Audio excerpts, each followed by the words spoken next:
Good evening, everybody, and welcome to St. Vincent's Health Stadium here on the campus of Zionsville High School in Zionsville, Indiana. It is a absolutely fantastic night for football and Hoosier Crossroads Conference football tonight in the contest between the Brownsburg Bulldogs and the Zionsville Eagles, both of them coming into tonight's game tied for sixth place in the conference, both of them with a 3-4 record. And Brownsburg coming off a defeat of Lafayette Harrison last week. And so they find themselves, like I said, tied for sixth place. We're looking tonight for what we hope will be an entertaining contest for you. I'm sure it will. The crowd is filing in here at St. Vincent's Health Stadium in Zionsville. And we are going to be faced tonight with two teams, Chris, that really are struggling on offense. One of them has been relying heavily on their defense. That's the Zionsville Eagles. Brownsburg has had kind of that they've been hit or miss and on both sides of the ball. It seems like all season they come out, they put up 35 for 40 points in a game, then they could come out and get shut out. I think at one point in time they went 7 quarters without scoring a touchdown and putting up a lot of zeros on the scoreboard. And then at times they've been strong defensively, and at times they've just let people run over them. So who knows what we're going to get tonight, Chris? Right. When I looked at this game in advance this week, I put a bunch of question marks on my cheat sheets here because it is hard to define or hard to predict who's going to win this game. All I know is I expect a low-scoring game. Coming into this game, Zionsville offensive average 12.3 points a game, defensive average 15.3. Brownsburg offensive average a little better at 19.4, defensive average 25.9. So you can see Zionsville defense plays a large role in their success. Now they are coming off a loss to Fishers, the conference leader, in which they only gave up 17 points, that high-powered Fishers offense. So Zionsville defense definitely sets the tone for their team this year. Well, Brownsburg coming off the victory over Harrison, West Lafayette Harrison at home, 27-12, and then Zionsville last week they lose, like you said, to Fishers, 17-7 against and again to reiterate what Chris said, a really good Fishers football team that's atop the conference, tied with Westfield at a 6-1 record. And Fishers has put up 248 points this year. They've only given up 176 to their opponents, and we're going to pause momentarily here as the band from Zionsville High School prepares us for our national anthem.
All right. National anthem there by the Zionsville Marching Band.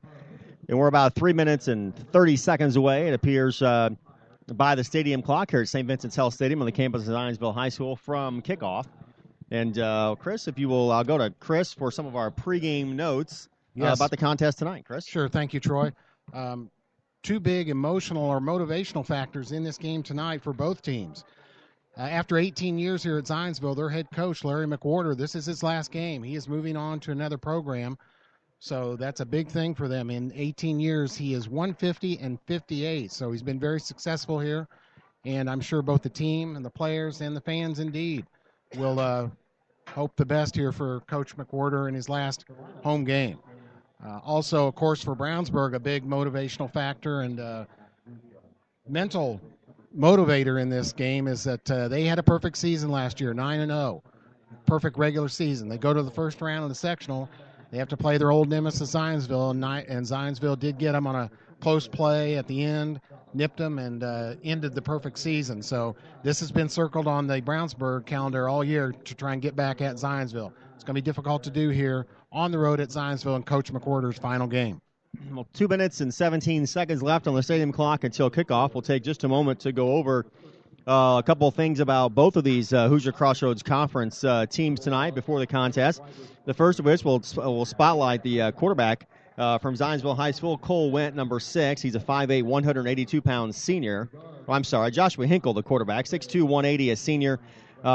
And primarily a running quarterback. You'll see a lot of the fake handoff, a lot of the read option type offense tonight from the Eagles. Number 33, Matt Panola, and number 6, Cole Wendt.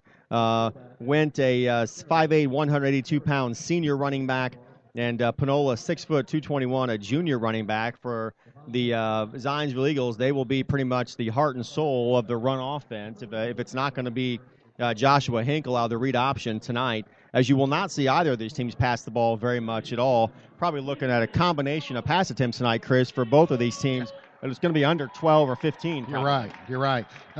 Josh Hinkle averaging just 83.7 yards a game. He has 586 rushing yards, though, on the year. Well, let's see. Wait a minute. Well, we'll look at that again. But, yeah, you're right. Not much passing at all. He's passed for 4 touchdowns. Brownsburg has passed for more than that. So definitely a ground game here tonight, we see, with a few pass attempts mixed in. We are unsure who the Brownsburg quarterback will be at starter. Could be number 7, Clint Fink. Could be number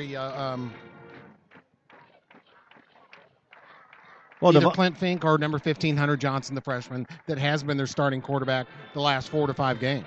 And one of the other big questions tonight for Brownsburg, Chris, I think, is will number 21, Devontae Allen, the 6 foot 175-pound running back who's a junior, be able to play tonight? We were at the game last week, a really nasty injury in the contest last week against Harrison.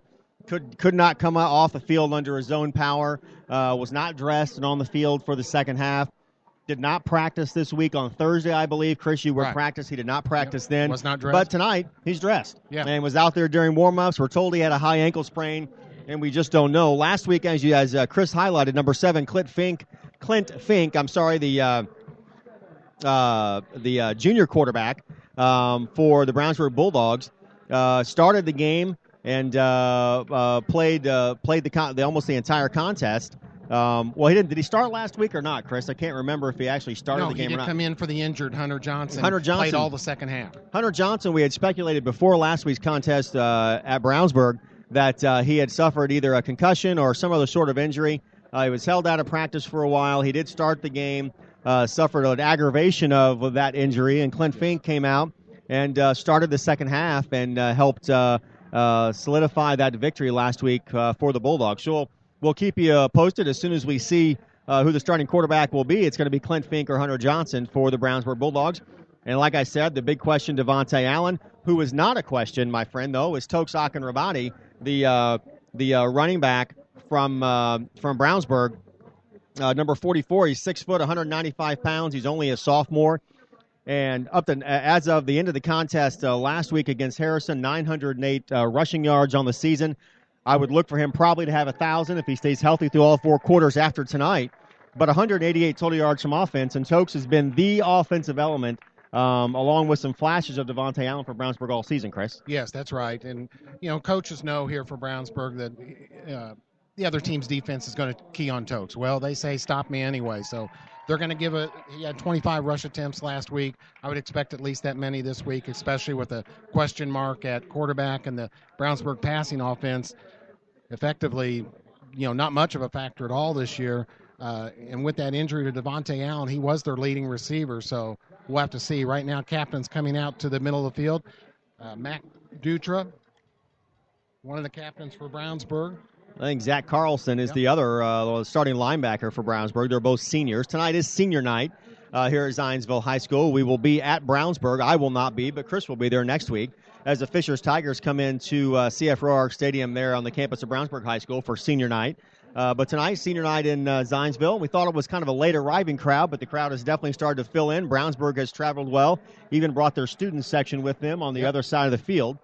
And we are, again, reiterate, Chris and I were talking. We also do baseball on these some of these same networks, and we have had much better weather for football this year than we did for baseball this year. We have had beautiful weather this year, no doubt about it.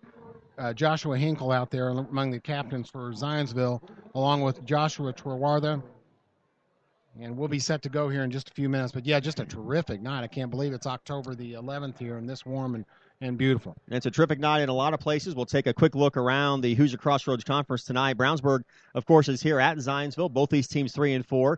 Brownsburg has won 2 in a row. Zionsville coming off the loss to Fishers. Avon is at McCutcheon tonight. Avon at 4-3. McCutcheon at 3-4. They're one of the other teams. They are the other team that is tied for 6th place in the conference. With both Zionsville and Brownsburg. Hamilton Southeastern is at Harrison tonight. Harrison is 0-7 on the season. Hamilton Southeastern at 5-2. Noblesville is at Westfield. Lafayette Jefferson is at Fishers tonight. Fishers 6-1, tied with Westfield at atop the Hoosier Crossroads Conference. And then next week we'll have the same full slate of games for the conference, as it's the last week before sectionals, and the sectional draws are next Saturday night. This coming Saturday night, so they're tomorrow. Yep. Sectional draws are tomorrow. So Brownsburg's going to kick off. Zionsville will be receiving the kick. They will be in their they will be going from left to right. Zionsville tonight in their green on green with the silver helmets and the kick is received just past the goal line, so that cannot be brought out per the rules, so that's a touchback. Another nice kickoff by number 47, Brandon Dowers. And the Eagles will take over 1st and 10 on their own 20 on the touchback. Zionsville tonight sporting the pink towels and socks, and the student section here is all adorned in pink. As a matter of fact, I've seen some actual entire bodies painted in pink down there, Chris. So the Breast Cancer Awareness Month here in October. These Hoosier Crossroads Conference teams taking their cue from the NFL and sporting the pink for the month, at least for this week. First play from scrimmage is an incomplete pass to the near side. The pass was intended to number 5, C.J. Enyabunam, and I'm going to mispronounce that, Chris, unless you can help me the rest of the night.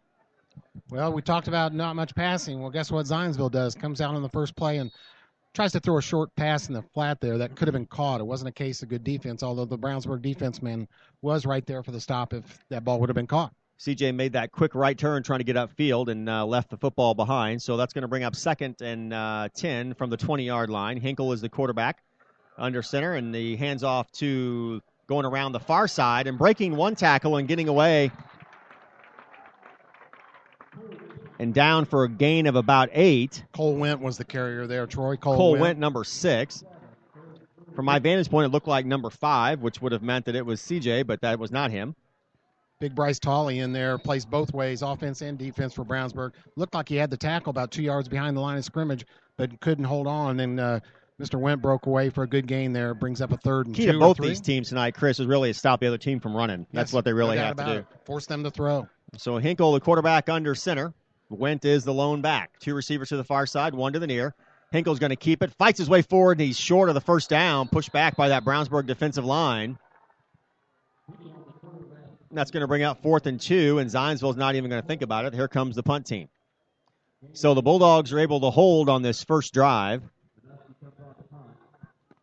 Hinkle coming to the sideline, pleading his case to the coaching staff on that play. It looks like there was most likely a mix-up on that play, Chris. It looked like that Hinkle looked for somebody to hand the ball to, didn't have him. Yeah, a little slow in developing there. Snap is low, but he gets it away and is fielded at the 36-yard line.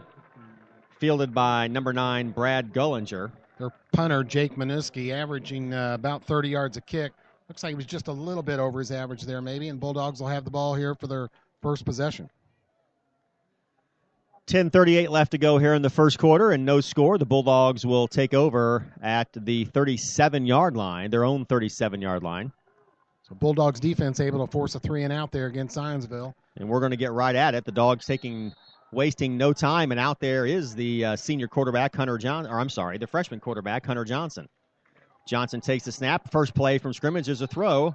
Isaiah Hightower was the intended receiver, and it was thrown over his head and out of bounds. That'll bring up 2nd and 10. Talked about all that running, and here we go throwing the ball around, Chris. Both teams came out and first play from scrimmage as a pass. Hunter Johnson is starting this game, though. He looks fine. It's a combination of a shoulder and head hit that put him out of last week's game, but he did practice on Thursday, so he looks fine here to start this game. Do we see Devontae Allen? I don't think so. Do not see Allen in the game, and usually Akinrabadi is the lone back. The handoff goes to him, and he fights his way forward for a gain, still on his feet. Now he's brought down about the 40. So a short gain, a gain of about 3 there. Should bring up 3rd and 7. It will bring up 3rd and 7 as Akinrabadi on the rush, a gain of 3 yards. Again, we'll be watching Chokes Akinrabadi, the running back from Brownsburg, as he chases 1,000 yards tonight at 9:08 coming into the game. Got 3 yards there on his first carry. Akinrabadi is the lone back. 2 receivers to the near side. The handoff goes to Akinrabadi. He's wrapped up both low and high, right about the line of scrimmage, but he's able to fall forward for a short gain. That's going to bring up 4th and 5, and the Bulldogs are going to punt. Blake Kocher, a nice tackle there for Zionsville. They had several people on that. Tokes tried to bust one up the middle, and Zionsville defense all over that. Both teams 3 and out here on their first possession. Brownsburg punter, he's been quite effective in these last few games. Nathan Ramsey improved a lot. He is averaging 33, 34 yards a kick now. Ramsey back to receive the snap. It is low. He picks it up, gets his foot under it, and it's going to be hit at about the 35-yard line. Take a Brownsburg bounce and dangerously fallen on by the Zionsville returner, but he does keep possession of it, and Zionsville will take over at their own 26-yard line. 1st and 10, 9:16 left to go in the first quarter. No score. Right now at all Avon and Brownsburg McDonald's, you can check out the brand new Mighty Wings. They are hearty, bone-in chicken wings that are crispy and breaded with a spicy kick. Available in 3-piece, 5-piece, or 10 pieces. 3-piece only, $2.99. So 9:16 left to go here in the first quarter. No score. Been a 3 and out for both teams on their first series of possessions here. Zionsville with the ball, and they did not get the playoff, I don't think, or they're going to call, it's going to be offsides on Brownsburg. Encroachment on the defense, so that'll bring up 1st and 5 as they replay first down after the 5-yard penalty.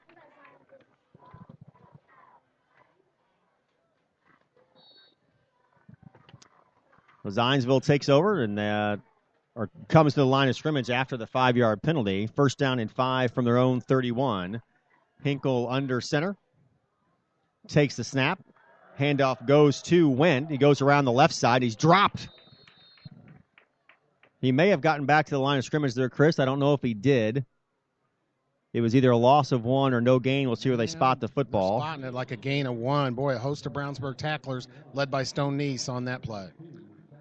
Stone Neese and Dutra have really been the cornerstone of that Brownsburg defense. Yeah, of course, along with Zach Carlson, their leading tackler, but those guys have been outstanding, especially Mack along that front defensive line. So Hinkle under center, Cole Wendt.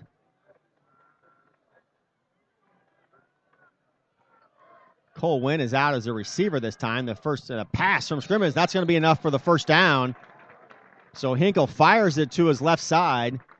Pass was complete. Zionsville's numbers are really hard to see on their jerseys. They're a dark green with a white outline on a green jersey.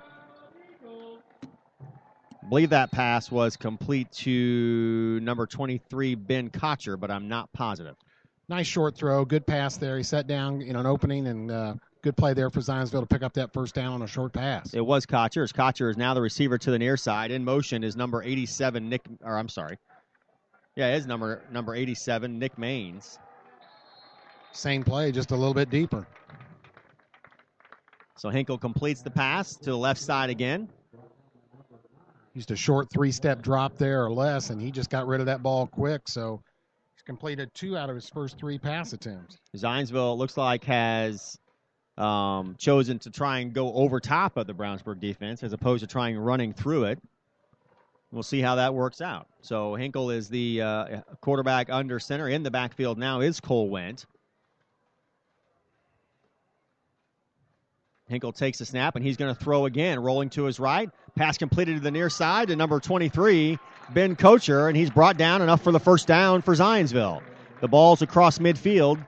It's going to be at about the 46-yard line of the Bulldogs. Noah Devney, Brownsburg defensive back, made that tackle after a nice pickup. And, okay, Zionsville going to come out throwing the ball this game. Troy? I guess they are. They're going to have it first down. They're going to spot it at the 47-yard line of Brownsburg, 1st and 10 for the Eagles. You know, at this point in the season, teams have seen plenty of tape on each other.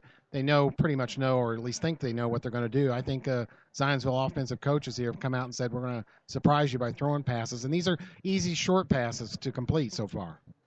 Hinkle out of the shotgun this time, rolling to his left. He's going to throw again, and it's complete across the middle, and breaking one tackle down the left side is number 17, Ben Walters, and he's pushed out of bounds at about the 6-yard line for a long play and another first down for the Eagles, and Zionsville's threatening here in the first quarter. He certainly looked like a passing quarterback there. He rolled to his left side, threw across his body, and that was downfield a little bit. And he had a man pretty open there, caught that ball, and then gained some good yards after catch. 17 big Waters with the Ben Waters with the big catch, and then some yards after the catch, as you said, Chris. Gets the ball down to the Brownsburg 6. They've got it 1st and goal from there. Zionsville quarterback Josh Hinkle's completed 4 straight passes. Hinkle under center. The lone back is Cole Wendt. He's going to pass again, looking. He's going to throw to the corner, and it is caught! And a beautiful catch. Did he hold on? No, he dropped it. The ball came out. Pass was intended for Ben Kocher in the corner of the end zone. Made a really nice athletic grab as he came down to the turf. The ball came out. It looks like he even managed to get 1 foot in. But the ball came out. A nice call by the official. He was right on top of it. Studied it for a second. Didn't make a quick call and made the right call. That'll bring up 2nd down and goal from the 6 for Zionsville. You're exactly right, Troy. Referee took a good look at that, and when he found that he did not have possession of the ball. Okay. Our camera position will not let us show the very corner of the end zone. The handoff this time up the middle.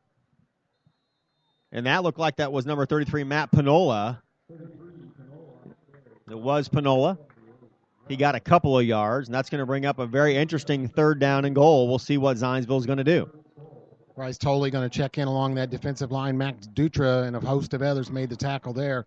Big play here for Brownsburg and Zionsville. 3rd down from the 3.5-yard line, Troy. Yeah, it looks like about the 3.5. 3rd down and goal to goal. Under center is the quarterback, Joshua Hinkle. The lone running back is Cole Wendt. 1 receiver on the near side, 2 to the far. Takes the snap, hands off to Wendt. He's met by a host of Brownsburg defenders at the line of scrimmage. He may have gotten 1, but he's still going to be short. It's going to be 4th and goal from about the 2-yard line for the Eagles. I imagine they'll go for it. If they do try to kick a field goal, Zionsville, their kicker, Ryan Connor, only has 1 field goal on the year, and I think he only has 1 attempt. So he's 1 out of 1, but they are going to go for it here on 4th down. Looks like you're right, Chris, as the Eagles will come back to the line of scrimmage with Hinkle, the quarterback. Wendt is the lone back. 1 receiver to the near side. That is number 23, Ben Kocher. 1 receiver to the far side. 1 tight end set. Takes the snap, rolling to his right. He's got a man open, but he's going to run with the football and going for he leaps over a defender and scores. Joshua Hinkle really showing some athletic ability there, rolling to his right. Kind of froze the Brownsburg defense as they passed the ball out of that same motion about 4 or 5 times already tonight in the first quarter. Leaps over a Brownsburg defender, gets airborne, goes into the end zone for the touchdown. And at the 5:40 mark in the first quarter, it's 6-0 Eagles. I love that play from down deep there. You send a couple of receivers to the corner, draw the defense back while your quarterback rolls out in the same direction. He could have run or passed there. I agree with you, Chris. Really effective way to kind of try and get that defense to bite. And really, Brownsburg didn't even really cheat up. It didn't look like that time. That was just a really athletic play to disguise the pass the whole way and then make the real nice athletic leap to get into the end zone. At the 5:40 mark in the first quarter, Zionsville leads 7-0. We want to thank our friends at the Hendricks County Flyer that have helped make tonight's video webcast possible. Please check them out online as well as watch tonight's game at flyergroup.com. Hendricks Regional Health. Motion 360 by Hendricks Regional Health provides care for the way you were meant to move. We care for every muscle, bone, and joint in your body to get you back to the activities you love. Get more information online at mymotion360.org. Well, 5:40 left to go in the first quarter, and the Eagles lead at 7-0. Both on the first the first series of each team were 3-and-outs. Brownsburg punts the ball back to Zionsville in their first series, and Zionsville marches down the field. Yep. And give us a little drive summary there, Chris, if you can. 9 plays, 9-play drive there for that touchdown. Hinkle a run to finish it.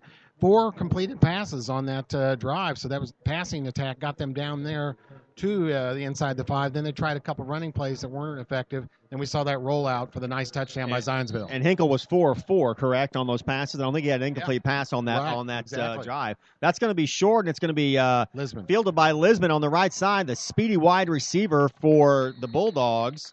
And he has a nice return out to about the 34-yard line. So many times we see that ball break the plane, and we talk about it a lot, the IHSA rules designed to help prevent high-impact collisions and injury on the kickoff returns. When it crosses the goal line as a touchback, and we see that so many times. This one's fielded nicely by Vincent Lisman. He's only 5'7", 130 pounds. He's a sophomore and listed as a running back and a wide receiver. And you'll see him do just about everything. Play in the slot, go in motion, especially big shoes to fill with Devontae Allen. He did a great job of doing that last week in the second half. Yes, here we see him in motion behind the line of scrimmage. Tokes has an opening. Akinrabadi around the left side has a nice run. The fake pitch was to Lisman that time, and Akinrabadi with a gain of 8 on his first carry.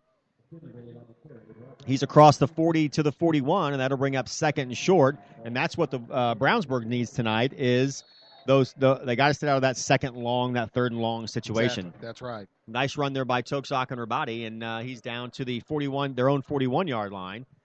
5:06, the clock running, 7-0 Zionsville. In motion is Lisman. Under center is the freshman quarterback Hunter Johnson. Akinrabadi is the lone back. Handoff goes to Akinrabadi, pushing his way forward, and he's met at the line of scrimmage by a host of Zionsville tacklers, and that's going to go down as a gain of probably none. Maybe a gain of 1. Looks like a gain of 1. It's going to bring up third and about 1.5 yards now. It's going to be a third and a long 1, we'll call it, for Brownsburg.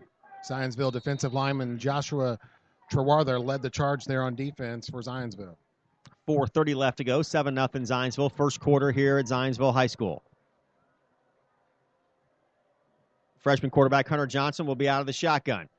Handoff goes to Akin. No, he's going to keep it. Going to the right side, he's got nowhere to go. Fighting his way forward, he's going to be short of the first down. They faked the handoff to Akinrabadi. He kept the ball winner, tried to go around the right side and look for a hole, couldn't find one. And now it's going to be 4th and 1, and we're going to see what they're going to do. And it looks like that Brownsburg's going to talk about it at least. In this flexbone offense, a quarterback has to read and do a lot. He's got to read the defense, read the defensive end, what they're going to do. And in that case, Hunter tried to read it right, but he's still inexperienced and just didn't make the right decision there as to whether to pitch or run. Looks like the dogs are going to punt, Chris. You're exactly right. Although they've got a guy out on the near side here. Takes the snap. That ball might have hit the turf. It evidently did not. Did that touch the Zionsville receiver? It did not. The ball was landed about the 30-yard line. And Brad Gullinger was in pursuit of a Zionsville blocker. The ball landed in between them and almost hit the Zionsville player, but it did not. It was fielded cleanly after the bounce by number 23, Ben Kocher. Boy, Ben took a little bit of a chance there. He came up and grabbed that ball off a bounce, tried to get some good positive yardage for Zionsville. Kocher has proved to be very involved with the offense so far, Chris. Yep, no doubt about it. Another 3 and out there for Brownsburg. As Zionsville defense looking good so far. We'll start here from the 35. 35-yard line. Under center is the quarterback, Hinkle. 2 set back. 1 receiver to the near, 1 to the far. Fakes the handoff. Rolling to his right, and there's going to be a holding penalty. A pass was complete, a very short pass to Matt Panola on the near side. But it's going to be holding against Zionsville, it looks like, which will bring that back. That'll bring up first and 20 as we replay first down as Zionsville starts to move, and they'll move the chains back here. Yeah, Mac Dutra had good pressure there by the Zionsville defense right up the middle, and one of the Zionsville linemen got a hold on him. Maybe it was a running back, got a hold on him there to try and protect his quarterback. So it brings up first and 20 from the 10. Well, first and 20. Well, we're going to see if they move the ball back. What are they going to do here? I think it's first and 25. That was a 15-yarder.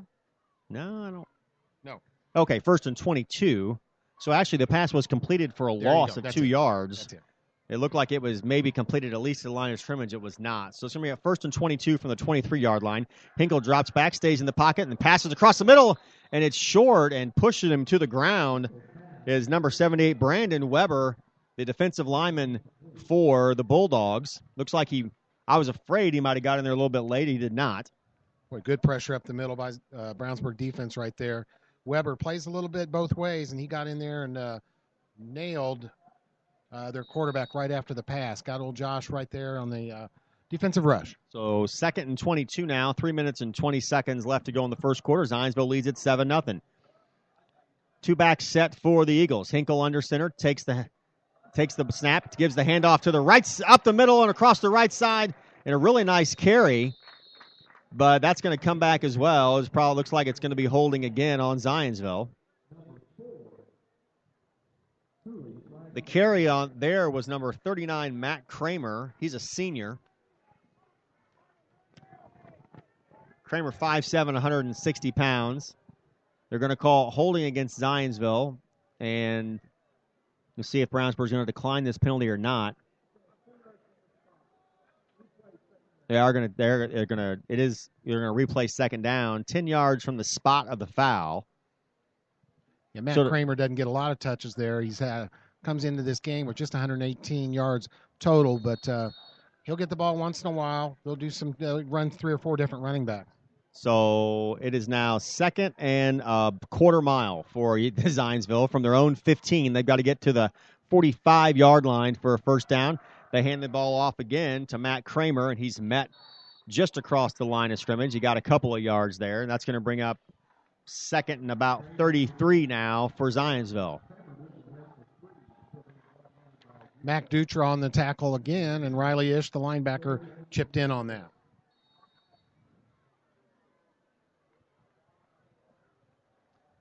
.235 left, the clock running first quarter, 7-0.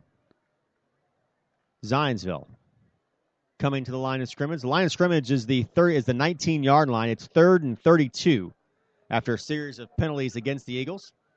Hinkle will be out of the shotgun. They're going to hand it off again. The handoff goes again to number 39, Kramer. Breaks one tackle, cuts across the middle, and he gets the ball down to about the 30-yard line. They're going to call him down about the 28. Noah Devney and Tyler Kurtz teamed up to bring him down, and that's going to stop this Zionsville drive after just 5 plays. So that would leave it at about 4th and 17. They're going to go ahead and kick it. 1:48 left to go in the first quarter. The clock running, 7-0 Zionsville. The kick is up, and it is fielded by Gullinger. He dropped the football, and Zionsville's got it. I think Zionsville does have it. Geilinger called for a fair catch on that, but did not hold on to it. Officials going to talk about it for a minute here. I do not think that the Zionsville defender was in the... Zionsville kids don't think they're going to get it. It looks like they've got the football. They did definitely recover the fumble. Now, the question would be, was there a penalty on the play for interference with the return man? It didn't look like there was, Chris. I don't know what you thought about it. I'm trying to sort out what they're doing here. Head official in the white cap, he's looking at. Are they going back to the line of scrimmage? Inadvertent whistle is the call. Boy, this Zionsville crowd furious. I got to tell you, Chris, as soon as the ball left the foot of the punter, there was a whistle.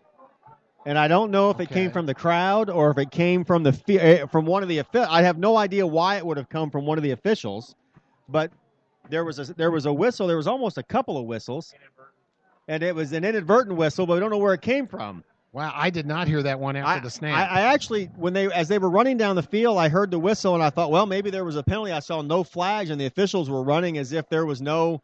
So usually if they blow it that early and they see the players will keep playing, they'll blow the whistle multiple times, and the other referees will too to stop play. They let that play go on. Let it go on, and I wonder if the whistle, well, it must have come from one of the officials, otherwise it wouldn't have been an inadvertent whistle. Well, in his long tenure here at Zionsville, Larry McWhirter's seen a lot, so he may have seen that before. Gullinger calls for a fair catch at the 40. He does field this one well, and that's where Brownsburg will take over. They'll have the ball 1st and 10 at their own 40-yard line. 1:36 left to go in the first quarter, and Zionsville leads it 7-0. At Bill Estes Ford, our number one goal is to save you time. Whether you are dealing with our service department, parts department, or new and pre-owned sales, our goal is to make sure you are a satisfied customer and that it's an easy process. Don't forget you can have a complete oil change for just $19.95. Check them out at BillEstesFord.com. Bill Estes Ford, soon to have a new look at 450 East Northfield Drive in Brownsburg. You can call them today at 852-2231. Brownsburg takes over, and the first play from scrimmage is an incomplete pass to the near side on 1st and 10. That'll bring up 2nd and 10 for the Bulldogs. Hunter Johnson, the pass was intended for number 3, Isaiah Hightower. Sailed it over his head and short and to his right a little bit.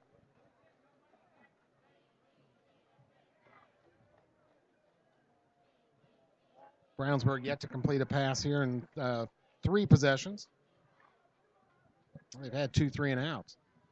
So 2-3 here, like you said, 2 3-and-outs. Johnson's going to keep it. Pitches the ball to the right side to number 33, Daniel Ferguson, who gets around the right side to about the 45-yard line. I believe it's a hold on the offense. It is a hold against the Bulldogs. A flag down on the turf.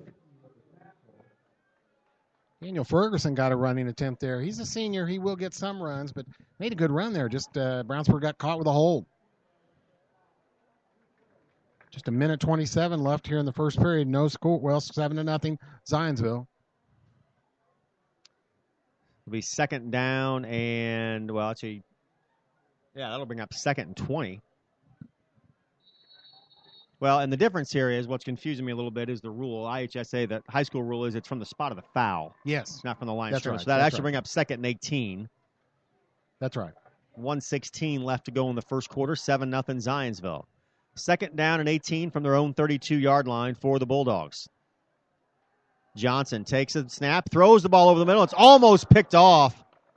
And a big hit on number 10, Michael Clare. He went to the turf, immediately grabbed his helmet. Looks like he's okay. He gets up and makes his way back to, and he's coming off the field. Now, that head official tried to talk to him. He walked right by him, and then Clare went to the sideline. Number 30, Jason Daniels, a sophomore, made the big hit there for Zionsville to both break up that pass. And as Troy said, that pass was almost picked off. Hunter had some zip on it. Johnson out of the shotgun, back to pass again. Stumbles a little bit, now rolls to his left. He's going to try and throw off his back foot. Doesn't get it away. Scrambling. Coming back across the field. Makes a nice pass. It's tipped at the last second. That pass was intended for Lisman, and it is incomplete. And that'll bring up 4th and a long 18 yards. And just like that, Brownsburg will be punting again. That pass almost could have been caught. Some great scrambling abilities shown there by the freshman Hunter Johnson. He got out of numerous trouble situations. No holding on the offensive line after all that blocking for his running around, but just could not complete the pass attempt. They are out for another punt. Nathan Ramsey back to kick it away.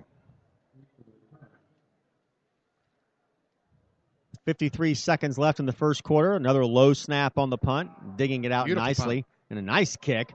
Fielded at the 28-yard line by number 23, Ben Kocher.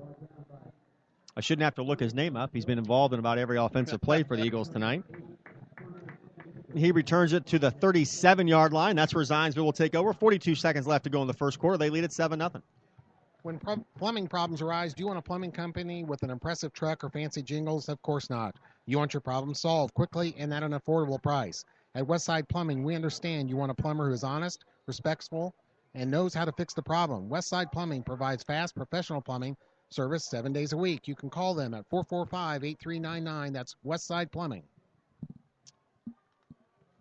And Hinkle brings the Eagles to the line of scrimmage and immediately calls timeout. That'll be their first timeout of the first half. Brownsburg with 3 remaining and Zionsville with 2 now. They lead at 7-0. Panini's Pizza and Wing in Brownsburg has something for everybody. Pizza with more toppings than you can count, including specialty pizzas. 5 different kinds of calzones, breadsticks, and cheese bread with 2 kinds of dipping sauce. All made in-house with Panuni's own hand-tossed dough. And don't forget Panuni's jumbo wings with 12 kinds of sauce. Mention the XRB special and get 10% off of your order. They are open Sunday through Thursday, 11 a.m. to 9 p.m.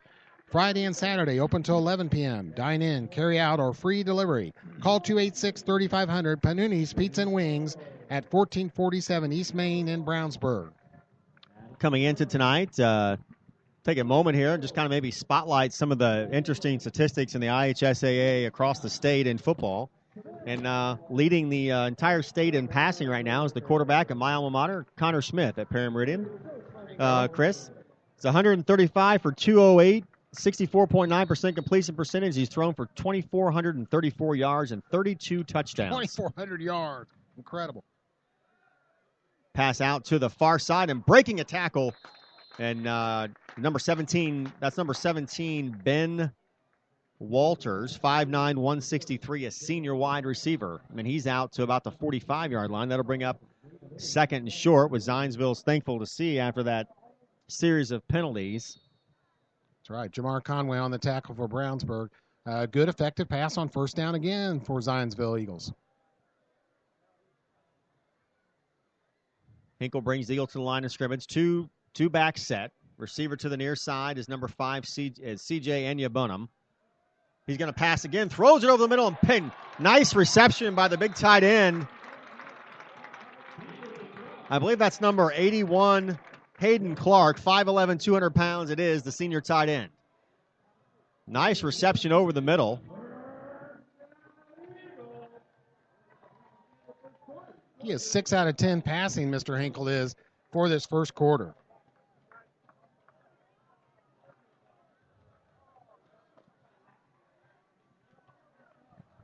At the end of the first quarter, it is. Go ahead.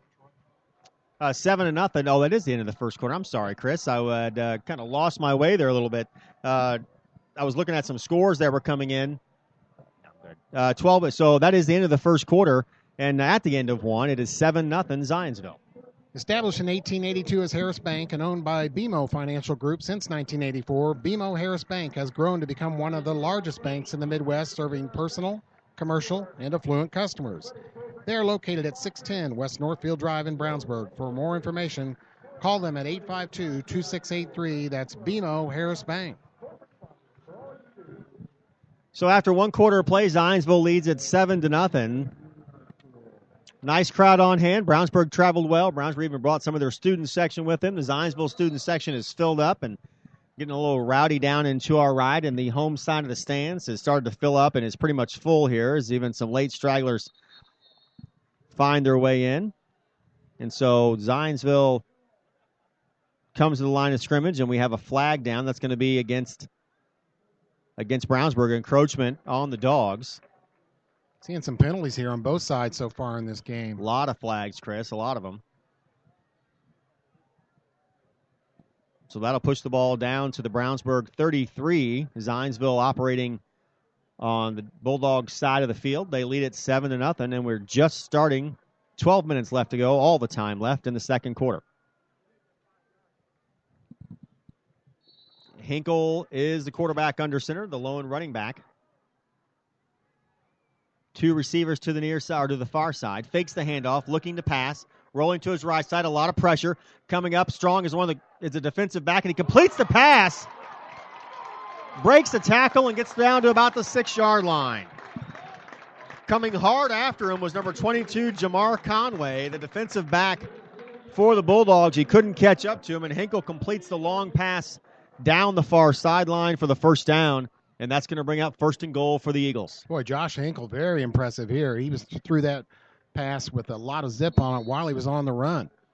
Great throw for a great gain here for Zionsville Eagles, and they have moved the ball well with the passing game. Rolling to his right, throwing the ball downfield to the far sideline. As Chris said, a really nice display of his arm here in this first half for Josh Hinkle. Hinkle takes the snap, fakes the handoff, rolling to his left. Looks like he's going to throw. He is, and it is almost picked off. Brad Gullinger got it. He has it. The official's going to say Gullinger picked it off, and that's going to be a touchback. From our vantage point, I did not see it hit the turf, but he cradled it under his body. He couldn't really tell. There was no quick indication by the official in the end zone, but they're going to say interception, and the Bulldogs with a big defensive play.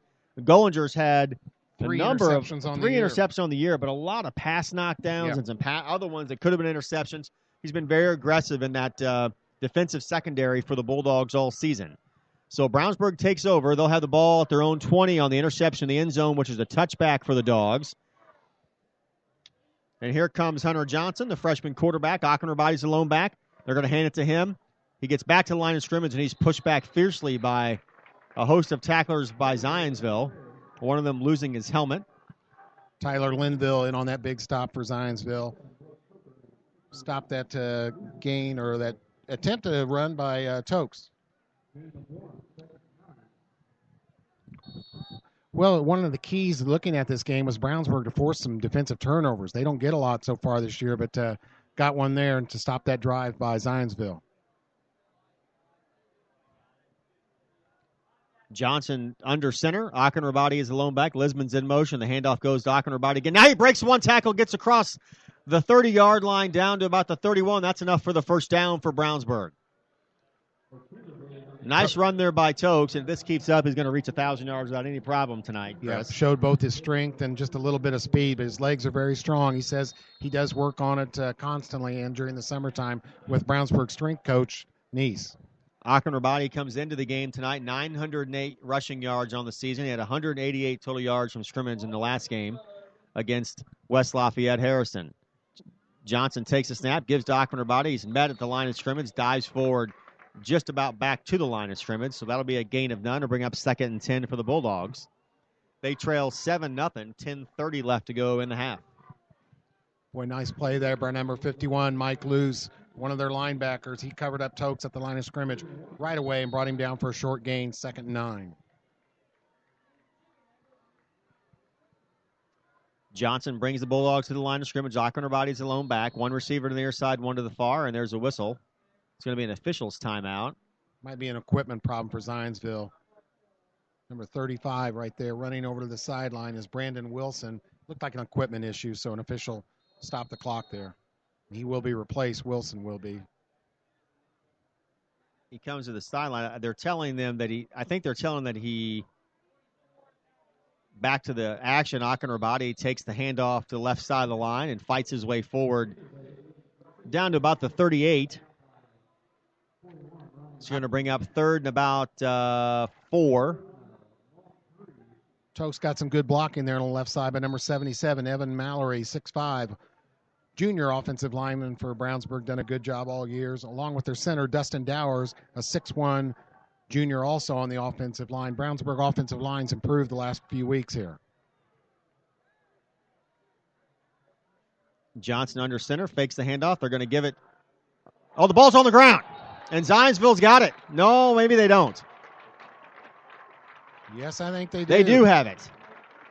Zionsville with the fumble recovery at the 35-yard line of the Bulldogs. And that's where they'll take over. 1st and 10. 9:24 left to go in the half, and they lead it 7-0. The handoff looked like it was intended for Achenrabady. Lisman was in motion, and Johnson they were unable to make a good exchange, it looked like, at the time. Yeah, that's going to happen, like we said in this flexbone offense with this quarterback having to read so many and make his fakes along the line. He's been pretty good at it. That he being Johnson so far is not turning the ball over on his fakes, but that one is a fumbled exchange. Hinkle under center, fakes the pitch. The handoff goes to Cole Wentz. He's met at the line of scrimmage and pushed down to the turf. In on the tackle with a big hit was Justin Lazaro. Yeah, Justin's come on here second half of this season and really done a good job on the defensive line for the Brownsburg Bulldogs. We're going to give him a gain of 1, but it was a very short one as it's a 2nd and long 9 now for the Eagles. Well, the score, as we expected so far, Troy, is just 7-0 Zionsville here in the second quarter. Brownsburg defense, after that turnover, going to try and make a stop here. Ben Kocher, the lone back. Hinkle under center. 2 receivers to the near, 1 to the far. Hinkle takes a snap, throws a little bubble screen out to the left side. That's to complete to number 17, Ben Walters, and he's brought down for a short gain of about 3 yards. That's going to bring up 3rd and about 6, and now we have a flag on the play, and that's probably going to be for taunting. Tyler Kurtz made the tackle for Brownsburg. What'd you see here, Troy? Well, a late flag came in. I think it was for taunting or just unsportsmanlike conduct. It was a very late flag, so if it was a technical flag for holding or something like that, he had trouble getting out of his pocket. You're right. And that's going to push the Eagles back. It is against Zionsville.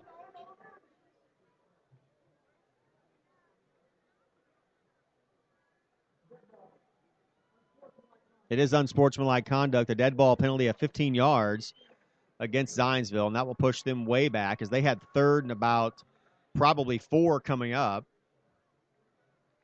3rd and 4, 3rd and 5. And that's going to push them back to the Brownsburg 47-yard line. And it's going to bring up 3rd and a bunch. It's going to be 3rd and 26 from the 47.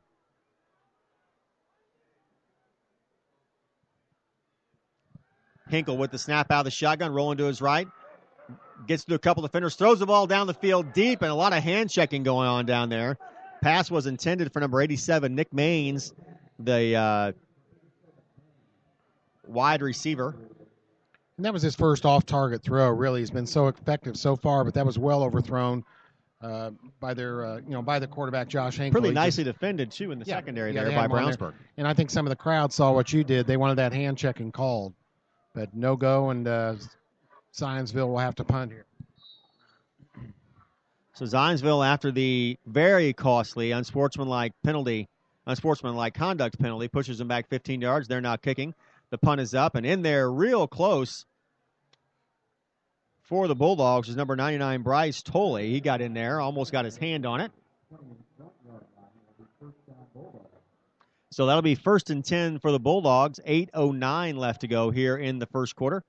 And they trail it 7-0 to the Eagles. Looking for an affordable option for a college degree? Take a look closer to home.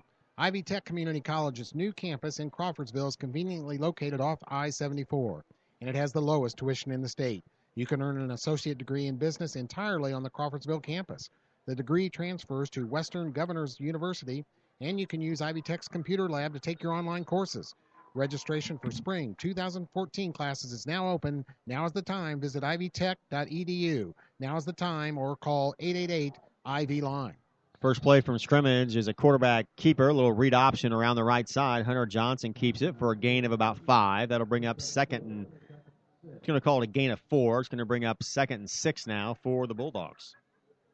Boy, that last possession hurt Zionsville there. They took over, in good field position, just around the 30-yard line, but after 3 and outs, had to punt. Johnson brings the Bulldogs to the line of scrimmage again. He's going to keep it himself, pitches it to the right side, and the ball's on the turf again, and Brownsburg covered it up. The handoff was to number 33, Daniel Ferguson, here coming around the near side. The exchange was bad again. Hunter Johnson and Ferguson both diving onto the football. Yeah, I think that was a little inexperience on Fergie's part there. He was right behind his quarterback, and Hunter pitched it kind of at the last second before he was tackled, and I don't know that Fergie actually expected to receive that ball, but he did fumble the exchange there. Brownsburg lucky or fortunate to have the ball back. 7-0 Zionsville, 6:50 clock running here in the second quarter. Johnson out of the shotgun, takes the snap, fading back. He's going to throw the football. Almost picked off. The pass was intended to the tackle-eligible number 99, Bryce Tolley. Looks like it was broken up by Joe Lipinski, number 30. Yeah, good defensive play. Came over the back of the receiver there. Batted it away at least and almost came up with the interception. And this will be Brownsburg's 4th punt of the game here with 6:43 left in the first half. Zionsville's punted it 3 times. Exactly what we thought, a defensive battle here. Struggle for both offenses. Absolutely. It has been a struggle.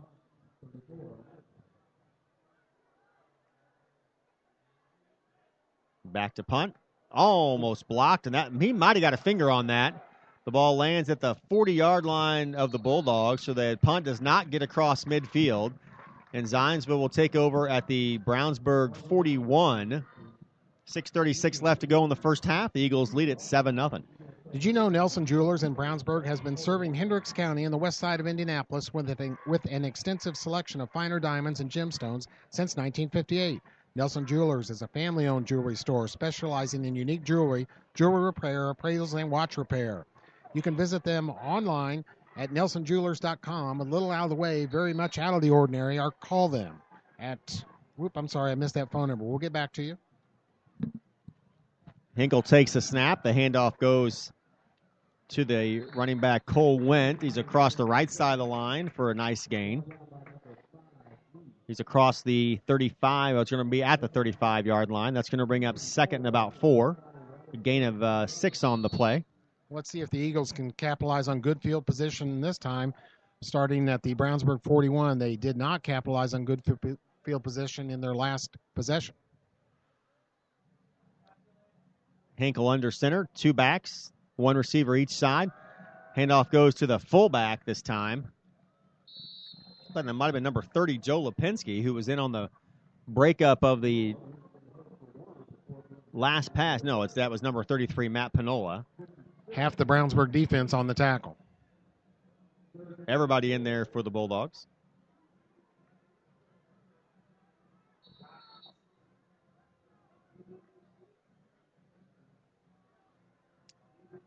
.5:33 left to go in the half. 7-0, Zionsville. As Chris told us we would be experiencing his keys to the game tonight. A low-scoring affair so far. Hinkle under center. 1 Wendt as the lone back, and Hinkle's going to pass, and he's sacked. Hinkle rolled to his right, and in there on the sack was number 22. Is that Jamar Conway? Jamar Conway, and he came untouched to his backside, the quarterback's backside, made a big sack right there on that third down play.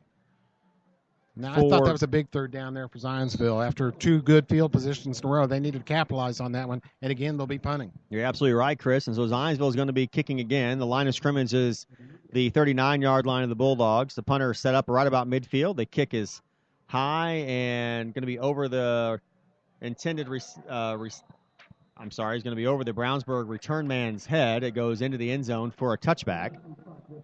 So the ball will be placed at the 20-yard line for the Bulldogs. They've got 4 minutes and 38 seconds to try and tie this game before the half. Zionsville leads it 7-0. Let's try our friends at Nelson Jewelers again. Did you know Nelson Jewelers in Brownsburg has been serving Hendricks County in the west side of Indianapolis with an extensive selection of finer diamonds and gemstones since 1958? Nelson Jewelers is a family-owned jewelry store specializing in unique jewelry, jewelry repair, appraisals, and watch repair. Nelson Jewelers is conveniently downtown Brownsburg, location across from the Hendricks County Bank. Visit Nelson Jewelers for all your jewelry needs at 22 East Main Street. First play from scrimmage is a handoff to the pitch to Lisbon on the near side for a short gain. It looks like he got about 2 on the play. It's going to bring up 2nd and 8.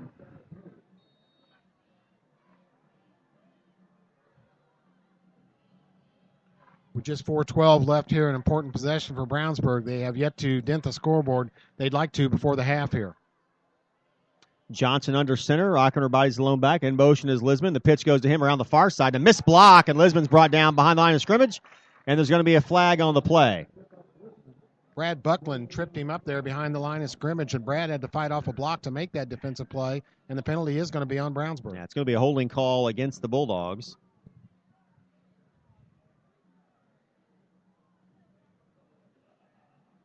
That's going to push Brownsburg way back. Boy, we've seen a lot of flags and penalties. Those flags and penalties have hurt both teams here tonight, Troy. Absolutely. Probably one of the most penalized games that I've seen this year, Chris, so far.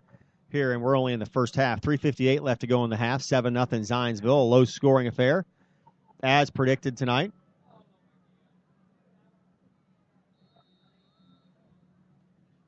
Hunter Johnson under center for the Bulldogs. Ockner by the lone back. Johnson's going to throw. His receiver fell down, and now he's got nowhere to go. Breaks the tackle, gets away from another defender, and he is brought down for a sack and a loss of about 10 yards. He had a receiver coming across the near sideline. From the near sideline, cutting across the field, he fell down. Don't know if that's who he's going to throw the ball to or not. Hunter Johnson trying to make some plays out of this pressure. We've seen him running around there quite a bit, deep in the Brownsburg backfield, and now they're going to be punting from their end zone. So defense is dominating the day here. So the punter, Brandon Dower, Nathan Ramsey. I'm sorry. Number 34, Nathan Ramsey, the punter for the Bulldogs, getting a workout tonight. He'll be punting from about 4 yards deep in his own end zone. Steps forward to the goal line and puts a nice kick into it as it's going to go out of bounds at midfield. So 50-yard he kicked that ball 50 yards, as Chris said. So can't argue with that. 2:59 left to go in the first half, and Zionsville will take over right at midfield. They lead it 7-0. In this conference, there's a lot of fine bands and a lot of fine halftime shows. Our man Rob Kendall talks about the Zionsville band constantly. I know he's very excited about seeing them, and they're out getting warmed up now, and they'll be on soon. So if you want to stick around, we'll have a halftime show, but I'm sure Rob will shoot some video of that great Zionsville band he loves so much. Hinkle brings the Eagles to the line of scrimmage. Hinkle will be out of the shotgun, rolling to his left. He's going to throw the ball. The pass is complete on the near side to number 5, C.J. Anyabunham. Big game with our friends to the south. Plainfield trailing Whiteland 21-7. First half action. Big game out north tonight, Chris, as the Carmel Greyhounds and the Pike Red Devils are on ESPN tonight. ESPNU. Mm-hmm. Hinkle under center. 2-back set. 2 receivers to the far side. Takes a snap. Looking. Fakes. He's going to throw down the field, down the near side. It's picked off. Picked off to the 40. On the run back. Trying to get across midfield. Caleb Cooley. Caleb Cooley with the football. Across the 50. He's brought down at the Zionsville 45. A huge defensive play. And the Bulldogs have life here in the first half. 2 minutes and 14 seconds left to go. A huge pick as they trail 7-0. Caleb Cooley picked that one off. He has several interceptions this year, but that was a big-time play for Brownsburg there.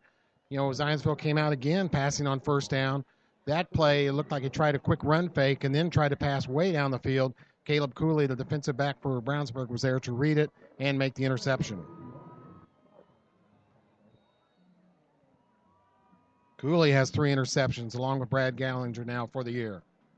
Brownsburg will take over at the Zionsville 45 after that big interception. Hunter Johnson dropping to throw. Johnson out of the shotgun, throws it across the far side of the field. The pass was intended for number 33, Daniel Ferguson. It is incomplete, short on the throw. That'll bring up 2nd down and 10. 2 minutes and 10 seconds left to go in the half. Johnson brings in the play from the far sideline. Brownsburg desperate to try and get some points here before the end of the half. They trail 7-0. Tokes will line up in the backfield. Receiver to the near side is Michael Clare. Ockner by the lone back. The handoff goes to him. Powers his way up the middle. Gain of about 2 on the play. It's going to bring up 3rd and 7 for the Bulldogs. And a big 3rd and 7 it is as we get past the 2-minute mark. They're going to need to pick up this first down. A lot of times in this passing situation, they'll have number 14, Jalen Hall, come in, but this time, Big Bryce Tolley also plays defense. He's going to come in, and I imagine Hunter's going to be looking to pass the ball downfield here on 3rd and 8. Zionsville crowd gets involved, urging their defense on to make this big stop on 3rd down. Hunter Johnson will be out of the shotgun. Akinrabadi is the lone back. 2 receivers to the far side, 1 to the near. Snap goes to Johnson, steps back, he's going to pass. The pass does go to Tolley. First down to the 30, across to the 20-yard line, and he's brought down there. And we've got a player that's going to be hurt on the field, and I think he's hurt pretty bad. It's going to be a leg injury, and you just watch the whole thing develop. He was engaged in a block and got caught from behind, and we have 2 players that are injured. I don't have eyes on the player. Whoever it is that is hurt, it's a lower extremity injury. He is moving around. But you could see the play develop. Tolley caught that pass. He ran to the far side of the field. As soon as he crossed the 20-yard line, there was a defender and a blocker that were locked into each other. Tolley gets brought down from behind and collapsed right into both of their legs and put both of those players down on the field. Like I said, they are up and move. They are moving around and so forth. It looks like both of them injuries to their legs.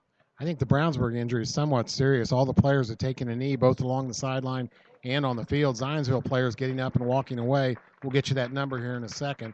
Brownsburg players still on the ground. We do want to thank one of the fine athletic directors in this conference, too, Mr. Greg Shellhouse. They run a fantastic athletic program up here. They were helpful to us on getting some stats this week. Greg Shellhouse, athletic director here at Zionsville High School. Well, hopefully he can get up, and it looks like he is going to. And I got to tell you, I wasn't sure that was going to be the case. That was number 10, Michael Clare, who was locked into a block there for Tolley, who was running the football. And number 13 for Zionsville was also involved. That's Jake Minuski. But they both, under their own power, get back to their sidelines. So with all that, Brad Tolley, what a play. Got out wide open on that pass. That's his longest reception of the year, I'm sure. And you ought to be an offensive coordinator, Chris, because you called it. You said that's what they were going to do. Came in from the sidelines to catch that pass, and, boy, he took off. And well, he's so big, he's hard to stop. And I think that big collision led to those injuries. Tolley has made some really nice catches for the Bulldogs this season. Johnson takes the snap out of the shotgun, dropping back, rolling to his left. Looks like he's going to run now. Stiff arms one defender, and he's brought down by a gang of Zionsville tacklers. He did get some positive yardage on the play. Timeout Brownsburg at the 1:01 mark. Now, that was a smart play there by the freshman. Saw his receivers covered downfield, and for a change, instead of running away or trying to do something Heber-like, he tucked that ball in his arm and took off for a run and a positive gain there. 2nd and maybe 6 or 7 now. Brownsburg will want to try to get in the end zone here. They do have a great field goal kicker, Brandon Dowers. Doesn't have a lot of attempts on the year, but when he does, he's usually strong-legged and has made his field goal attempts. We will have a timeout here. 1:01 left to go in the half, and the Eagles lead it 7-0. They're going to bring everybody back to the line of scrimmage here. Look like one of the water breaks that we've seen a lot of this season. The officials doing a good job of making sure that the players are hydrated. 5th play of this drive here for Brownsburg. They took over on their Zionsville 45. Johnson with the snap out of the shotgun. He's going to roll to the left side, try to get the first down, dives forward. He's going to be just short. Just short, it looks like. And that's going to bring up 3rd and short from about the 8-yard line. The first down marker is at about the 7, it looks like to me, Chris. Yes, Brad Buckland on the stop there. Great stop for Zionsville, upended Mr. Hunter Johnson. The Bulldogs come to the line quickly in motion as Lisbon Ockner by the lone back. They give it to the big running back, and Tokes pushes his way forward, and he got stopped initially, but he was able to fall forward. I don't know if he got it or not. It's going to depend on the spot. It's going to be close, and they're going to time out and measure it. So Brownsburg takes its 2nd timeout. They'll have 1 remaining. I would hope they measure it. You know, Troy, we've seen some instances on these spots for first down this year where we thought for sure they're going to measure, and they don't, but they are going to bring in the chains on this one. Looks like he's got the first down. First down. It is. It's going to be a first down for the Bulldogs. So they'll have the ball 1st and goal from the 7-yard line. 25 seconds left to go in the first half. They trail 7-0. You really can't talk about how big this is as Brownsburg hurries to the line of scrimmage. 25 seconds here. I'm not sure of the play call. You could try and bust a run with Tokes up the middle, but then you'd be hard-pressed to stop the clock. They do have 1 timeout left, I Okay, believe, although you. they haven't taken it off the board yet. It may have been just their first timeout they used, although I thought they had already used 1. At any rate, they have at least 1 timeout left. Johnson will be out of the shotgun. 2 receivers to the near side, 1 to the far. Ockenrabadi is the lone back. Johnson back. He's going to pass to the right side, and it's caught by, it's broken up nicely. Lisbon had the football in his hands, and number 23, Ben Kocher, broke it up. Got his hand in there, and knocked it loose. Well, a fine defensive throw. That was really a good throw by Hunter Johnson, just knocked away at the last second by the Zionsville defender. So 2nd down and goal to goal, 17 seconds left to go, and really, you got a lot of time here, Chris. You got 17 seconds and a little bit of change to try and get in the end zone. You have 2 timeouts remaining. Johnson out of the shotgun, Ockner by the lone back. 2 receivers to the near side, 1 to the far. Dropping back under pressure, throwing into the end zone. It is almost picked off. Should have been. Not a good throw by Hunter there in that situation. Lofted it up among 3 to 4 Zionsville defenders trying to get it over their heads to Bryce Tolley, nowhere near over their heads, and should have been intercepted. And all because of the pressure by the Yes. Zionsville defense.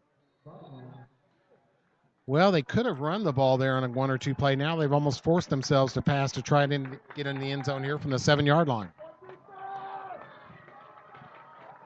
One receiver to the near, one to the far. Achenrabadi's the lone back. Johnson's going to keep it. Pitches the ball to Lisbon. He stumbles behind the line of scrimmage, gets it across to the 5, and he's brought down. Across the line of scrimmage and just to the 5 yard line, number 83, Vincent Lisbon. Evan Miller in on the tackle for Zionsville, and a great defensive stand there by the Zionsville Eagles. And I think Brownsburg will probably go ahead and kick. There last week, they had a controversial play at the end of the half with Harrison where they elected to try to go for it on 4th and 5.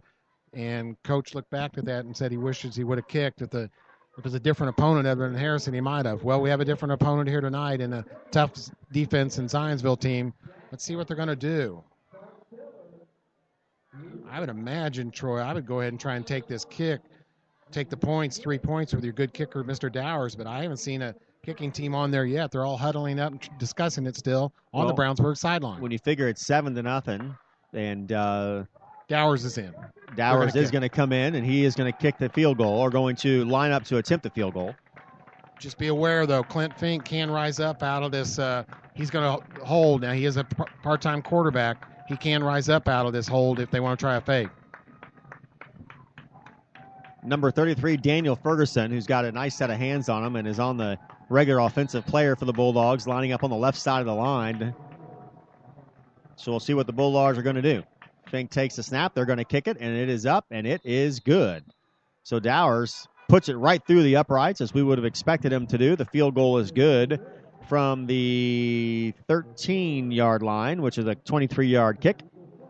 And 4 seconds left to go in the first half, and Brownsburg trails Zionsville here. St. Vincent's Health Stadium, 7-3. What is a good neighbor? It's someone nearby who helps make your life a little easier. It's State Farm agent Pete Fay. He takes the time to understand your insurance and financial needs. So whether you're preparing for your child's college education or planning for your retirement, get the kind of help you'd expect from a good neighbor. Visit State Farm agent Pete Fay at 431 East Northfield Suite 100 in Brownsburg. Like a good neighbor, State Farm is there. Right now at all Avon and Brownsburg McDonald's, you can check out the brand new Mighty Wings. They are hearty, bone-in chicken wings that are crispy and breaded with a spicy kick. Available in 3-piece, 5-piece, or 10 pieces. 3-piece now only $2.99. 4 seconds left to go in the first half, and a low-scoring affair. A lot of action, though, Chris. Yeah. I feel like we've had a lot to talk about, but just not a lot of points at the end of all the talking. 7-3 Zionsville. Mr. Brandon Dowers now for Brownsburg. 5 out of 7 in field goal attempts on the year. So he's been good at that as long as so far this year is 47. He actually tried a 50-yarder last game. Did not make it. But I thought that was important there for Brownsburg to go ahead and get on the board with those 3. But, again, a tremendous stand by Zionsville defense. So Dowers is going to kick. The kick from the 40, they squib it, and it is loose but fallen on by a member of the return team for the Zionsville Eagles. They'll have the football at the 30, 1.1 second left to go. They lead Brownsburg 7-3 here in the first half. We are at St. Vincent Health Stadium on the campus of Zionsville High School in Zionsville, Indiana. Nice crowd on hand. Home side stands are pretty much full. Brownsburg traveled well. They've just about filled up the visitor side. They even brought their own student section. A lively student section tonight on the home side for the Zionsville Eagles. I'm trying to keep an eye on Coach McWhorter. I lost him there for a while. He takes a pretty relaxed edge. He lets his coordinators do a lot of the work, and that's going to be the end of the first half, Troy? That is the end of the first half here from St. Vincent Health Stadium on the campus of Zionsville High School. IHSAA Hoosier Crossroads Conference Football. The Zionsville Eagles lead the Brownsburg Bulldogs 7-3 after 2 quarters. Chris will be back in just a moment, so going to have just a little bit of dead air here. We'll be back with a little bit of a halftime show. Chris will go over some statistics, do a little bit of advertising, get some scores for everybody listening. In the meantime, thanks for everybody that has joined us tonight. AudioSportsOnline.com and 1610 AM in Brownsburg, XRB Radio, and also at XRBRadio.com. We'll be right back.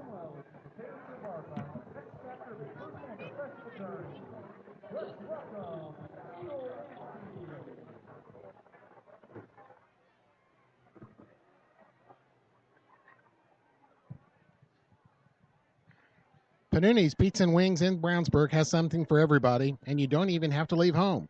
Call 286-3500 for free delivery to Pittsboro, Claremont, North Avon, and all of Brownsburg.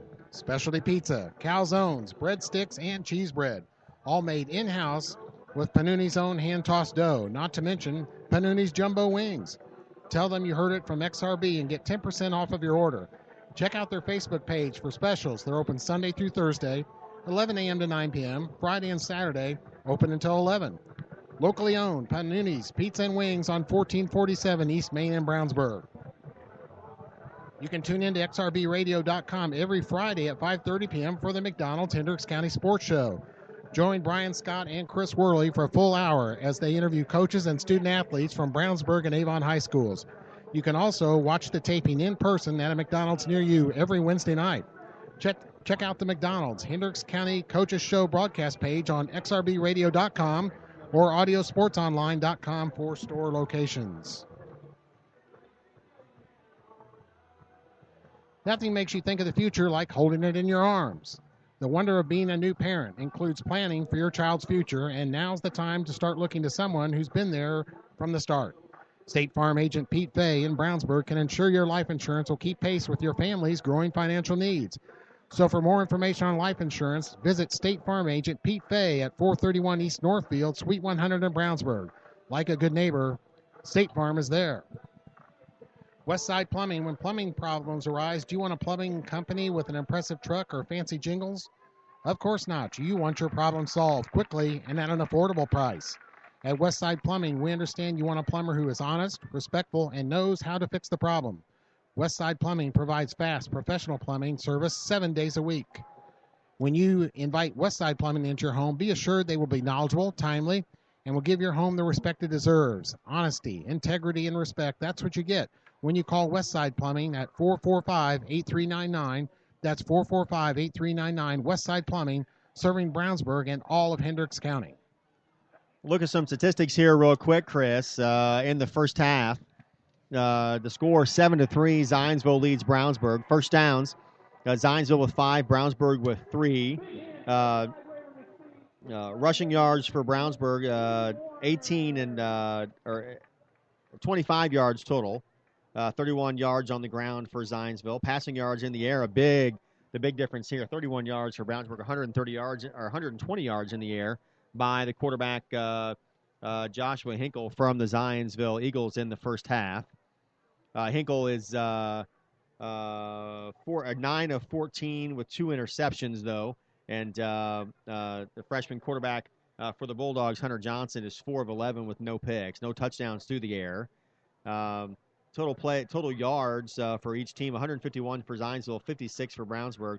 So the statistics and the time of possession for Zionsville, 14:06, and the 9 minutes and 56 seconds for the Bulldogs. The time of possession really kind of out of whack. But like you said, it was really important for the Bulldogs to get those 3 points at the end of the first half there, Chris. Even though we have a lopsided statistical game, it's only 7-3 here at halftime. And, Chris, you can look at some of these individual stats and some really important ones for some of the Brownsburg performers.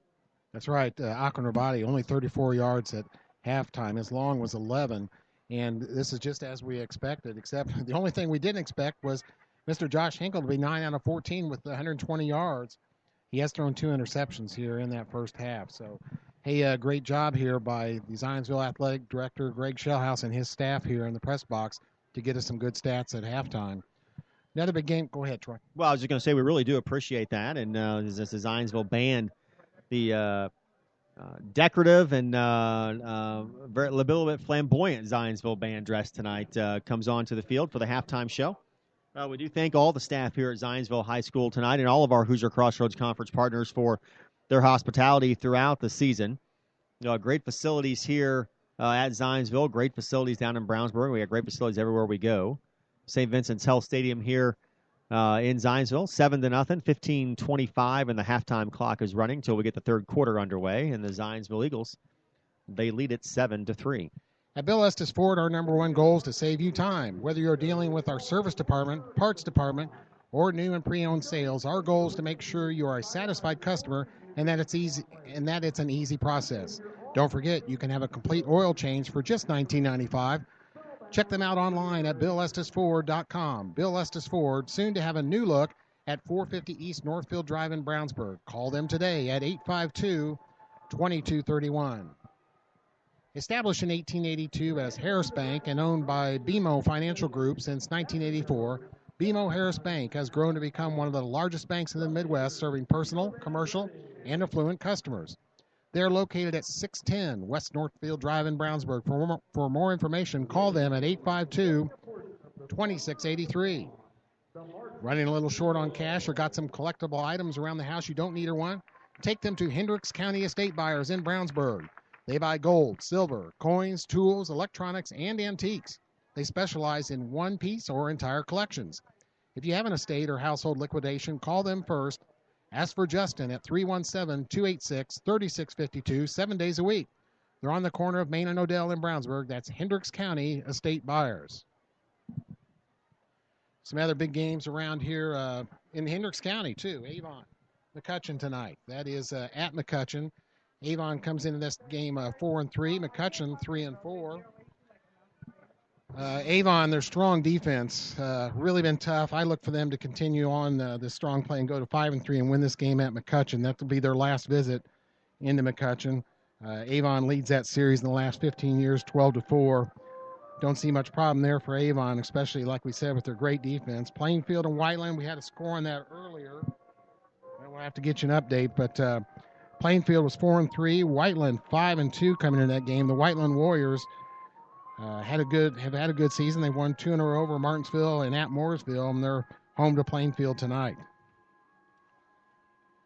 Danville and the Frankfort Hot Dogs play tonight. Danville at Frankfort tonight. Danville came into this game 2-5. Frankfort also 2-5. So both teams struggling a bit. In the last game, Frankfort had a big win over Crawfordsville, 68-7. Last game, Danville won. They came on with at Southmont, and their fine running back, Autry Pickens, had 5 touchdowns in that game for Danville. So that's going to be pretty much a toss-up. Pretty tough game there.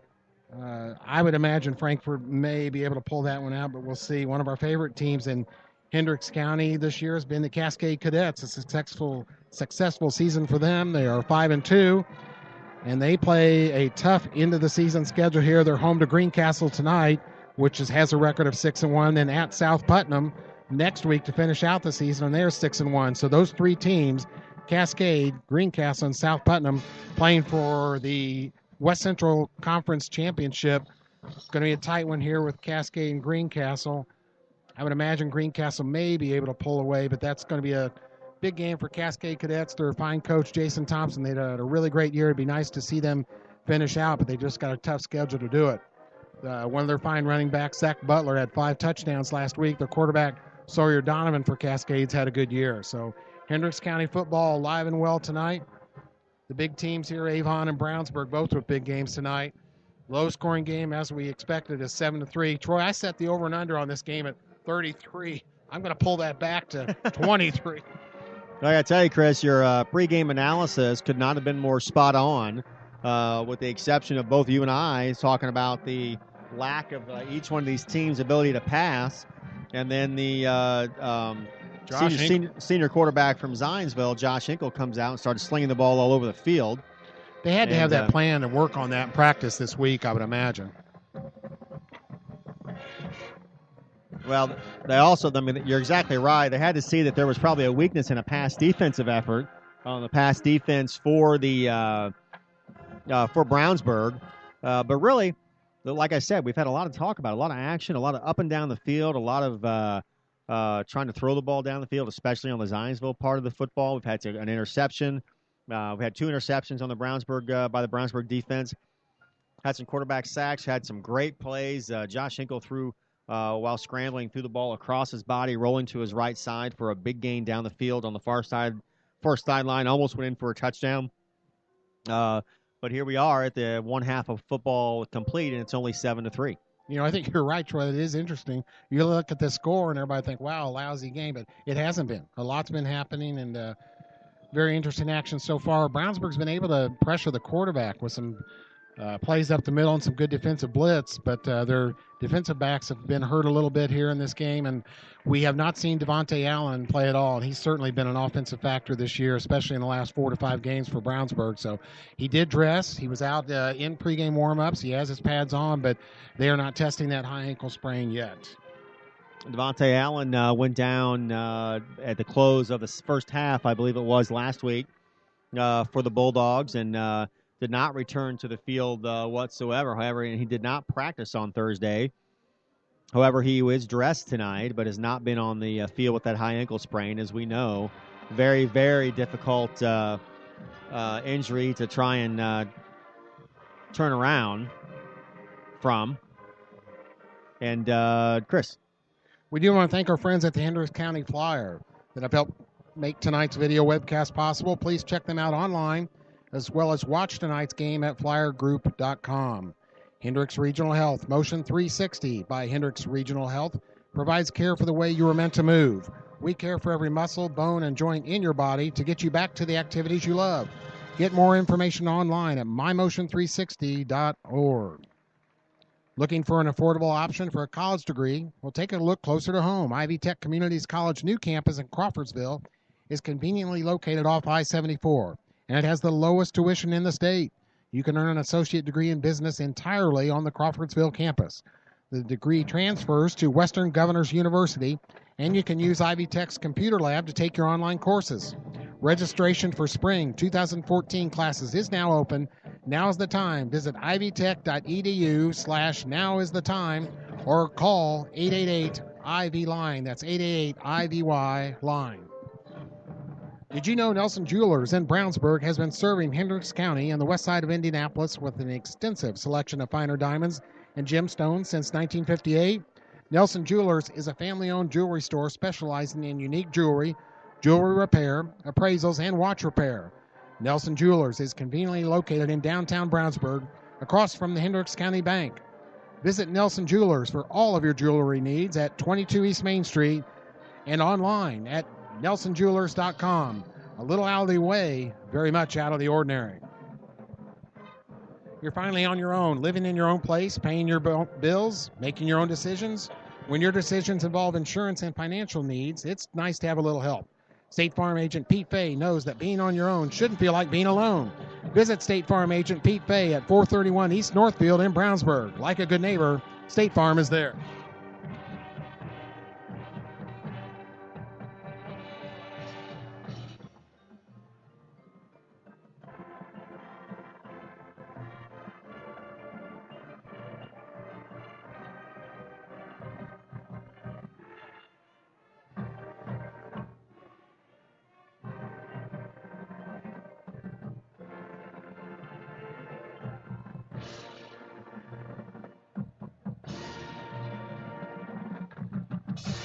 Wow, this Zionsville band putting on a show, Troy. I don't know if it's the angle that we're at here as opposed to some of the other facilities, especially at Brownsburg, but clear sound came in. Very clear sound coming into the booth from the band. The last score we have out of Carmel, again, the Carmel Greyhounds and the Pike Red Devils live on ESPNU tonight. And Pike leads that game 6-0, 9:13 left to go in the first quarter. They had a late start due to their TV schedule, so they did not get underway the same time that our game did here.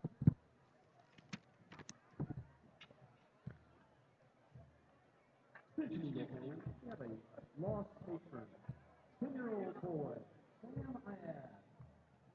you please help Sam find his way to the press box so he can reunite with his family?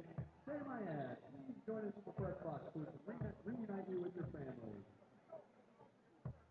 Center Grove is really putting a thumping on North Central tonight, Chris. At the half, the Trojans are staking claim to that best team in 6A at 35-0, despite that upset loss last week to Ben Davis. Yeah, Ben Davis goes on the road, goes down to Center Grove, and beats them. They lead North Central 35-0 at halftime. Wow, that's a shocker. Trojans are playing angry. Yes, yeah, like you said, after that loss last week to Ben Davis.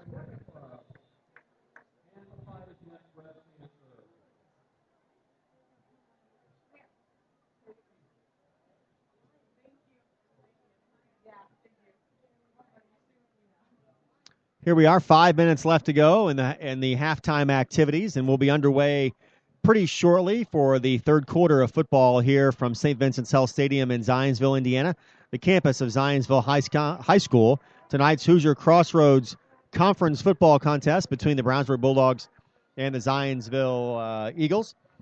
Tonight's broadcast is brought to you by XRBRadio.com, the Hendricks County Flyer, and McDonald's.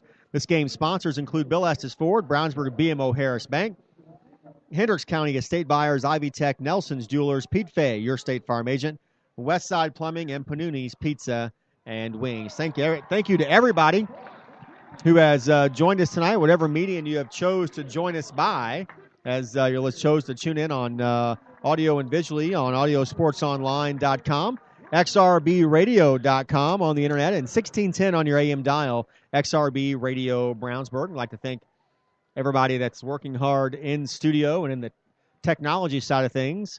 Rob Kendall is in the booth with us tonight, running the camera. We gave you some good shots of that band there, and, Rob.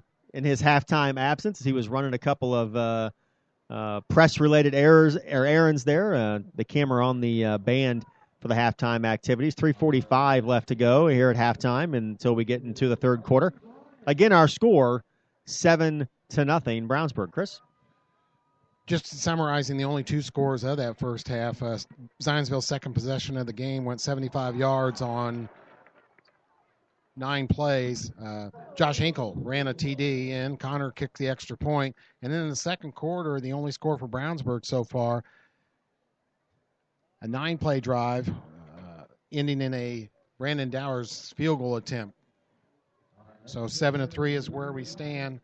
And some extra halftime festivities here on senior night at Zionsville.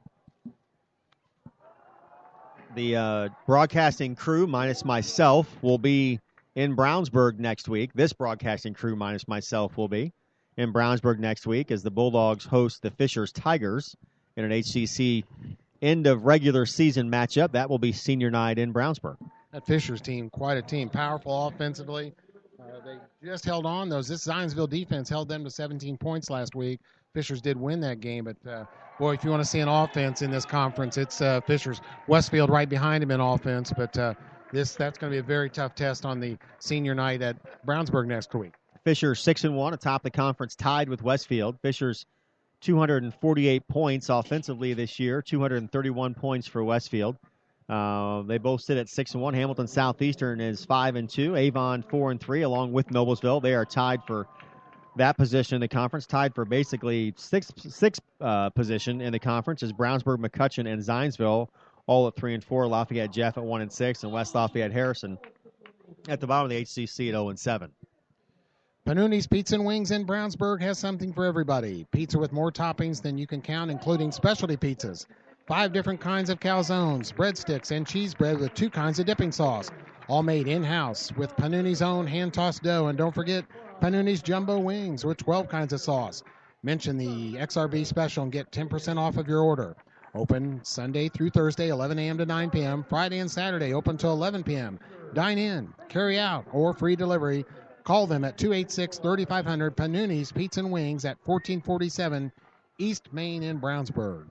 And you can tune in to xrbradio.com every Friday at 5:30 p.m. for the McDonald's Hendricks County Sports Show. Join Brian Scott and Chris Worley for a full hour as they interview coaches and student-athletes from Brownsburg and Avon High Schools.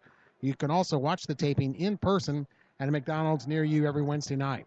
Check out the McDonald's Hendricks County Coaches Show broadcast page on xrbradio.com or audiosportsonline.com for McDonald's store locations. So the Bulldogs and the Eagles are back on the field now and going through their halftime warm-ups after they've gone to the locker room, made their halftime adjustments. The Eagles lead it 7-3. Senior quarterback from Zionsville, Josh Hinkle, has really thrown the ball around, especially for him, as compared to what we expected tonight, Chris. 120 yards passing in the first half. He has thrown 2 interceptions. Both punters got to work out in the first half, too. 4 punts for each team. Ryan Connor for Zionsville punting, and Nathan Ramsey had one short one and a good 50-yard punt there at the end of the half. So both punters getting a good workout in this defensive battle.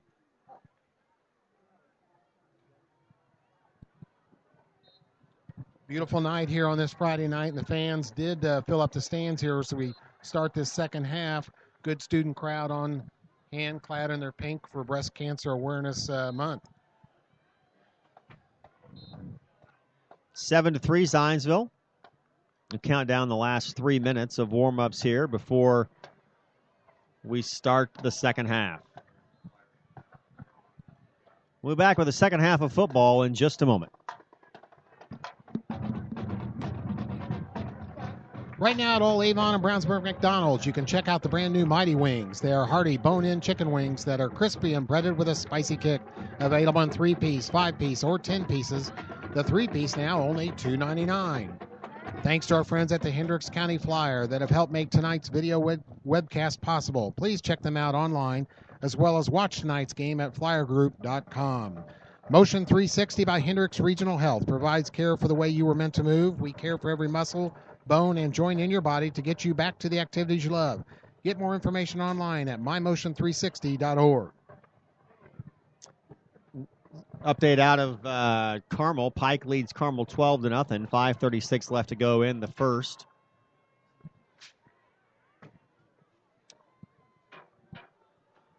Do not have an Avon score. However, I do know, thanks to our friends at the Hendricks County Flyer, that Avon and Tri-West both have halftime leads. We'll get the specific score for you. Brownsburg here against Zionsville, along with Plainfield, Danville, and Cascade, all trail at halftime. Oh, we just talked about Hendricks County football, and everybody's in trouble.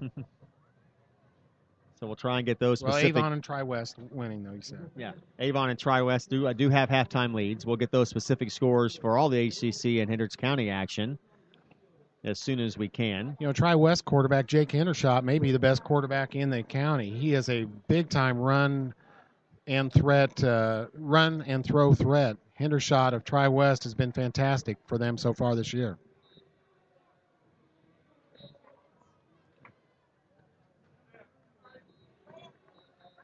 Just about ready to start the second half. I would imagine we're going to see more of the same. This thing is going to be close and a good defensive battle here to the end. Maybe if somebody can break loose a punt return or a kick return, might be a good way to get some points on the board here. But both defenses have played well. Last report from Noblesville, or from the Westfield-Noblesville game, is Westville leads 10-7. That was at the close of the second quarter. We'll get an update on that score as soon as we can.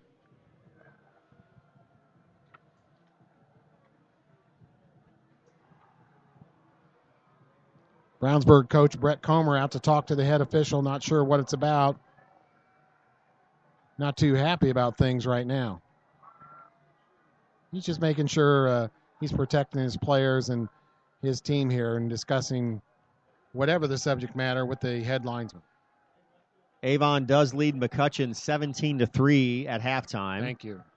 Avon up 17-3 at halftime over McCutcheon. So that Avon defense, Coach Mike Bless defense, really doing a job so far here in the last 4 to 5 games of this year.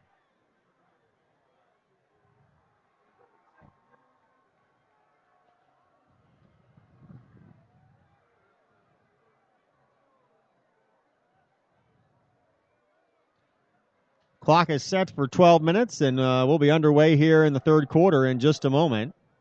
Brownsburg will get the ball first here, Troy.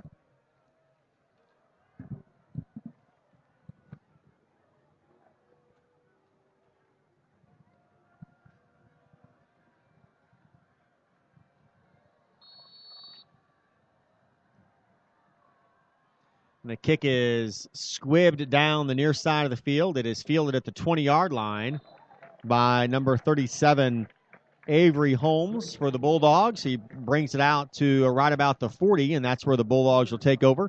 To the 30, I'm sorry. First and 10 from their own 30-yard line to start the second half. And the Bulldogs getting the ball after they basically finished off the first half, Chris, with that long drive and a field goal. Really nice play on the rollout pass to Tolley on the far side of the field. Gets the ball down inside the 10. They can't convert the touchdown. They used the clock really well there, had some time left over, and were able to get in for the score. So I wonder if they're going to try and get Tokes moving here. He only had 34 yards rushing in that first half. Acrobat gets the ball, and he falls down, slips on the turf at the line of scrimmage, falls forward for a very short gain of about a half a yard. They're going to call it 2nd and 9 probably, but it's really about 2nd and 10. Matter of fact, they're going to leave it at 2nd and 10 as he just got about the length of the football there.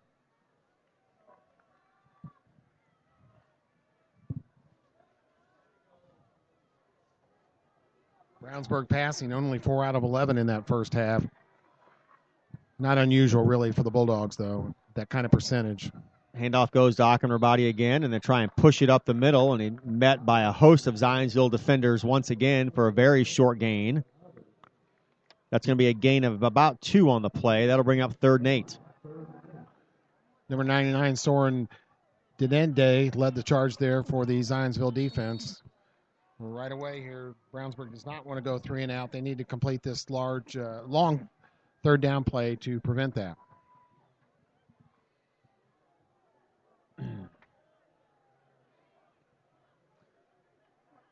Plainfield leads their game 35-21 at the half, dropping back and passing far down the sideline and up for grabs and almost picked off.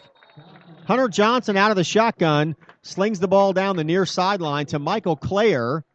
The ball is tipped away by 2 Zionsville defenders. Soon a double coverage there, Chris. It could have been an interception. Yeah. It was knocked to the turf. Brownsburg's wide receiver Michael Clare there played more defense than it did offense and breaking up what could have been an interception for Zionsville. So actually, you have a penalty on the play. It's going to be declined. They are going to decline the penalty. That'll bring up 4th and 8, a holding call. So that'll bring on the punt team for Brownsburg. Correction on that. Plainfield trails Whiteland 35-21 at the half. Okay.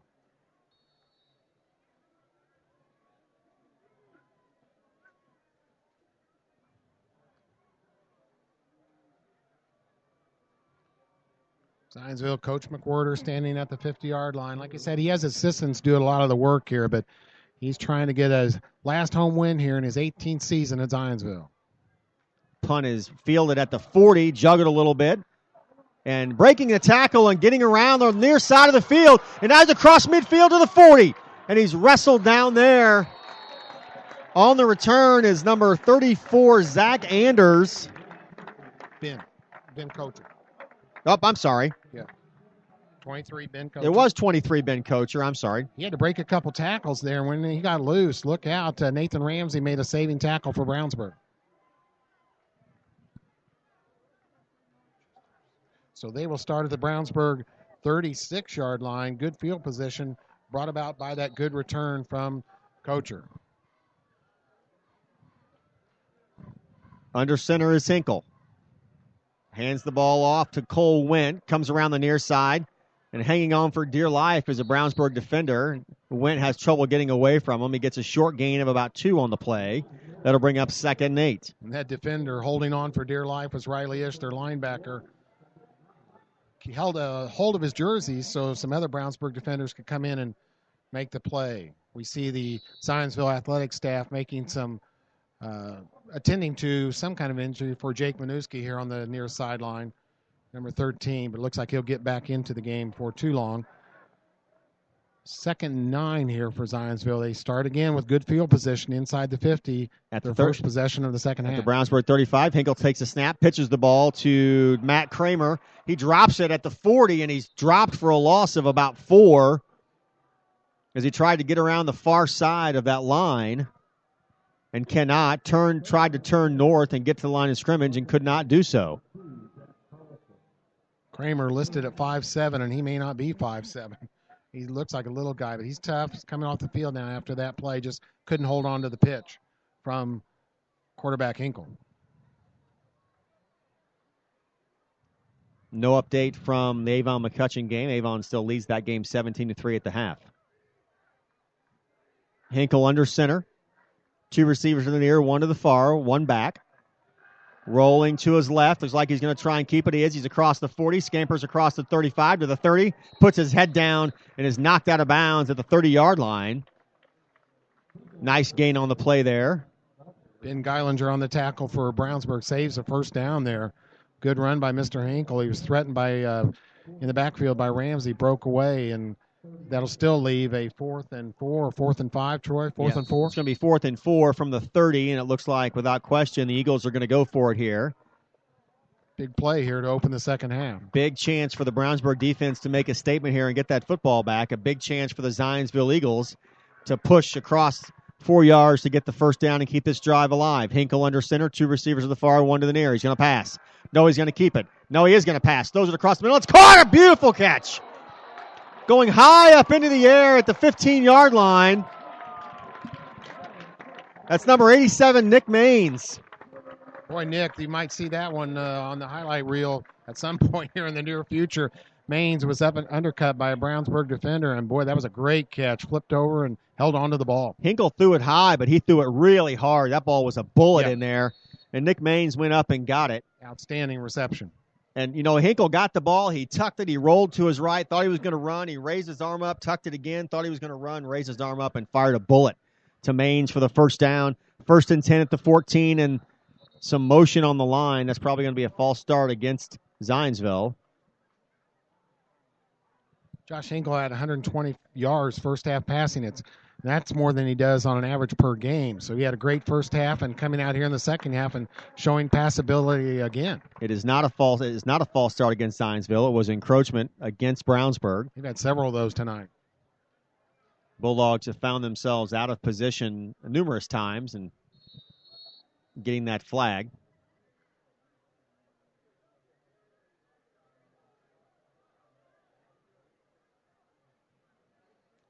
So 1st down and 5 to go from the 9. Hinkle under center. 2 receivers to the near side, 1 to the far, 1 lone back, and the handoff goes to him. And that is number 33, Matt Panola, diving ahead and getting close to the first down. He's going to be just short. That's going to bring up 3rd and about 1. Mac Dutra tripped him up there. Dutra in on the play, as Chris said. Keeps him from gaining the first down. Next week, Zionsville will be at Avon, so they need to hold on and try and get this win here against Brownsburg because they'll face a tough test next week in that hot Avon team. Hinkle will be under center. Panola's the lone back. Takes the snap. Handoff goes to Panola. Right across the heart of the defensive line of the Bulldogs for the first down. Falling forward to about the 6-yard line. It'll be 1st and goal from the 6 for Zionsville. Dutra and Stone Neese on the tackle there for Brownsburg. And I'm wondering what is going on with Zach Carlson. We have not called his name too much so far in the Brownsburg defense. He is their captain. He's calling the defensive signals. But Zach, either they're blocking him very well or he's just not making the plays tonight. Score from the south side. Roncalli leads Decatur Central 21-14. 6:01 left to go in the 3rd quarter.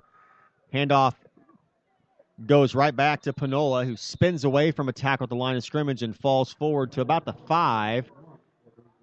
Actually, it's going to be back just to about the line of scrimmage. A gain of none on the play. It will bring up 2nd and goal from the 6. Strong defensive line play there by Brownsburg. Brought that play to a quick halt.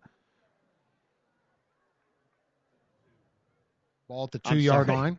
I was looking at the wrong solid line on the field. They're actually at the 2-yard line. They play soccer here at this field, too, and those yellow lines are out there, too, Troy, so you're excused on that. Thank you very much. much. It tough. So that'll bring up 2nd down and goal to goal from about the 2-yard line. And Hinkle's going to keep it around the far side. Gets hit by one of his own blockers, and he's dropped for a loss. And I tell you what, taking a big hit on the play was number 4, Evan Miller. Lost his helmet. He'll run back to the Brownsburg sideline. Nice defensive stand. Even though that defender was blocked coming around the near side, the Brownsburg defender really held his position well. Yep. Zionsville quarterback ran into his own blocker there, too, and that put that play back. And then Caleb Cooley for Brownsburg came along in there and made the tackle. His helmet did come off, so he has to go off the field for a play, but a nice play there by Caleb. 5:56 left to go in the 3rd quarter. 7-3 Zionsville. Hinkle under center. The lone back will be Matt Panola. Two receivers to the far side, 1 to the near. Hinkle takes the snap. He's going to pass. Throwing towards the corner of the end zone and going up for it and getting it knocked away. Nice defensive effort there by number 14, Jalen Hall for the Bulldogs. I think that was number 19, Noah Devney, though. Sorry. Oh, it was sorry, on the far side, Troy. But, that was a great pass defense on that. That was a timing play for the Zionsville quarterback. Just dropped back 3 steps and threw it to the end zone, and their receiver went up for it. But Noah Devney played that well and broke up that pass. Pass was defended by Devney. It was intended for number 23, Ben Kocher, in the corner of the end zone. And Zionsville is going to kick a field goal, and on for the kick is number 18, Connor Drake. It is down, the kick is up, and it is good. And the Zionsville Eagles put 3 more points on the board, and they lead it 10-3, the 5:36 mark here in the third quarter. Tonight's broadcast is brought to you by xrbradio.com, the Hendricks County Flyer, and McDonald's. This game's sponsors also include Bill Estes Ford, Brownsburg, BMO Harris Bank, Hendricks County Estate Buyers, Ivy Tech, Nelson Jewelers, Pete Fay, your State Farm agent, Westside Plumbing, and Panuna's Pizza and Wings. Well, Chris, you talked about the Fishers Tigers, who you will be at the game in the booth next week against the Brownsburg Bulldogs on senior night in Brownsburg in HCC football. They're all over Lafayette Jeff right now, 31-0 at the half. Are the Fishers Tigers, so putting on their expected offensive show against Lafayette Jeff tonight. The Tigers lead that game 31-0 at the half. Ryan Connor has his second field goal of the year here to put Zionsville up now 10-3. Important possession here for Brownsburg. They need to answer that score, get something more on board. They have not had a touchdown here tonight, of course, so they'd like to put it in the end zone in this third quarter. I agree with you 100%, Chris, on that. A very important drive and possession, a very important possession coming up here for the Bulldogs. Zionsville comes out, moves the ball well. They lead it 10-3, 5:36 left to go in the third quarter. Kick is downfield, and Akin Rabati is going to have a hard time getting it as it gets away from him. He's going to pick it up at the 2-yard line.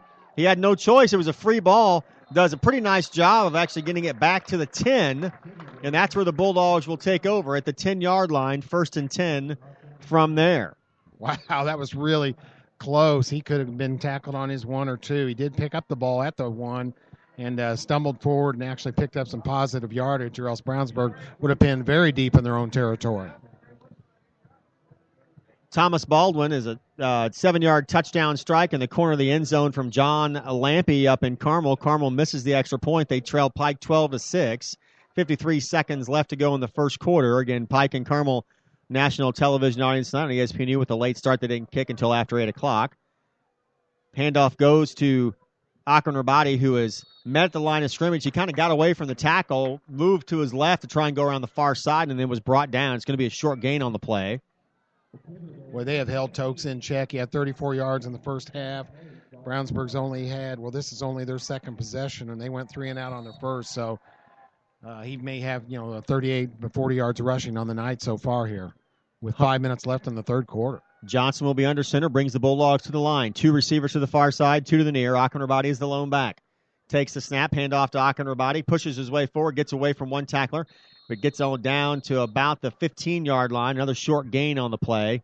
And Akin Rabati's having a really hard time, or the offensive line having a really hard time getting that running game going. Well, this Zionsville defense has been outstanding. Like we said, they're giving up very few points a game, something like 12 points a game. They have been good here again tonight. End of the first quarter, Pike leads Carmel 12-6. 4:28 left to go here in Zionsville. The Bulldogs trail 10-3. Handoff goes to Akin Rabati. Once again, met the line of scrimmage for a short gain, maybe about a yard or 2 on the play.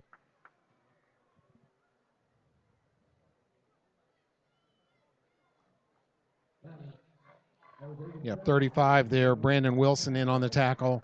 Again, outstanding defensive line work by Zionsville will force Brownsburg to punt again, which would be their 6th of the game. 6th punt of the game, as Chris pointed out, for the Bulldogs. 4th down and 3 from their own 17.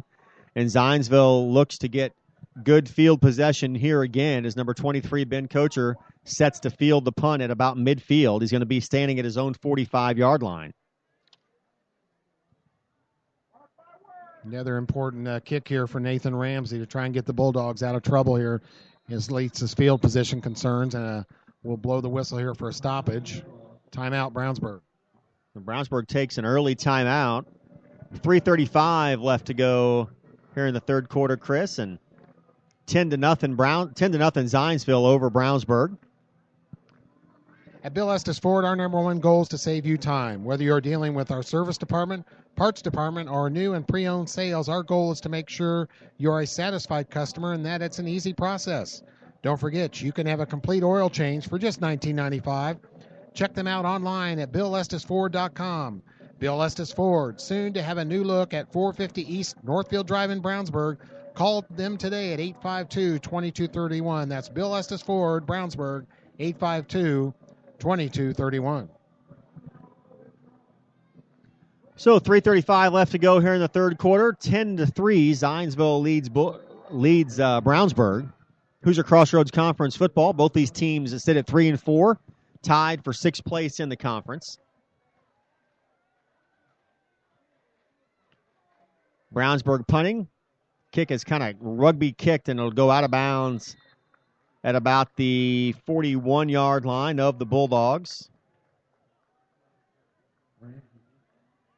So Zionsville will take over there. They'll have good field position once again, Chris. Yeah, not a strong kick there by Nathan. That may have been 30 yards at best. So Zionsville with a 10-3 lead. They may look to have I'm sure they would like to have a good ball possession, running some time off the clock here in this possession.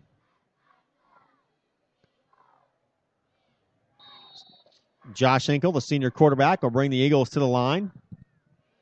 He's under center. Their lone back is Cole Went. Two receivers to the near side, two to the far side. We've seen Hinkle throw the football a lot tonight. The handoff goes to Went. Cuts to his left, met at the line of scrimmage, and dropped for a gain of 1. Gets the ball to the 40. That'll bring up 2nd and 9. Justin Lazaro and Stone Neese on a strong defensive play there for Brownsburg. They need one here. A turnover wouldn't hurt for the Brownsburg cause. Zionsville and Coach Larry McWhirter trying to, as we said, can keep the ball in their possession, run some time off this clock. We're now under 3 minutes left, third quarter. 2:55, the clock running, 10-3 Zionsville. They have the ball on the Brownsburg side of the field at the Bulldogs' 40. Hinkle under center. Matt Pinola's the lone back. Handoff goes to Pinola. Nice run up the middle, across the 30, down to the 20, breaks the tackle, and brought down at the 10-yard line. And a touchdown-saving tackle by number 9, Brad Gullinger for the Bulldogs, as he leaped onto the back of Pinola as he broke a series of tackles at the line of scrimmage and sprinted his way towards the end zone. He's brought down at the 10. It'll be first down and goal to goal. And it's going to be real close. Zionsville might have the ability to get a first down as the ball sits just on the far side of the 10-yard line. So we'll just call it, they're going to call it first and goal. They're not going to put the markers up. So first and goal for the Eagles from the 10. Hinkle under center. Takes the snap. Handoff goes back to Pinola, and he's in there for a touchdown. Boy, Big hole there for Matt Pinola, Chris. That was all power Pinola on those last two runs. The big run to set up that 10-yard touchdown run, both powering up the middle, running over Brownsburg defenders, and he showed his power running right there.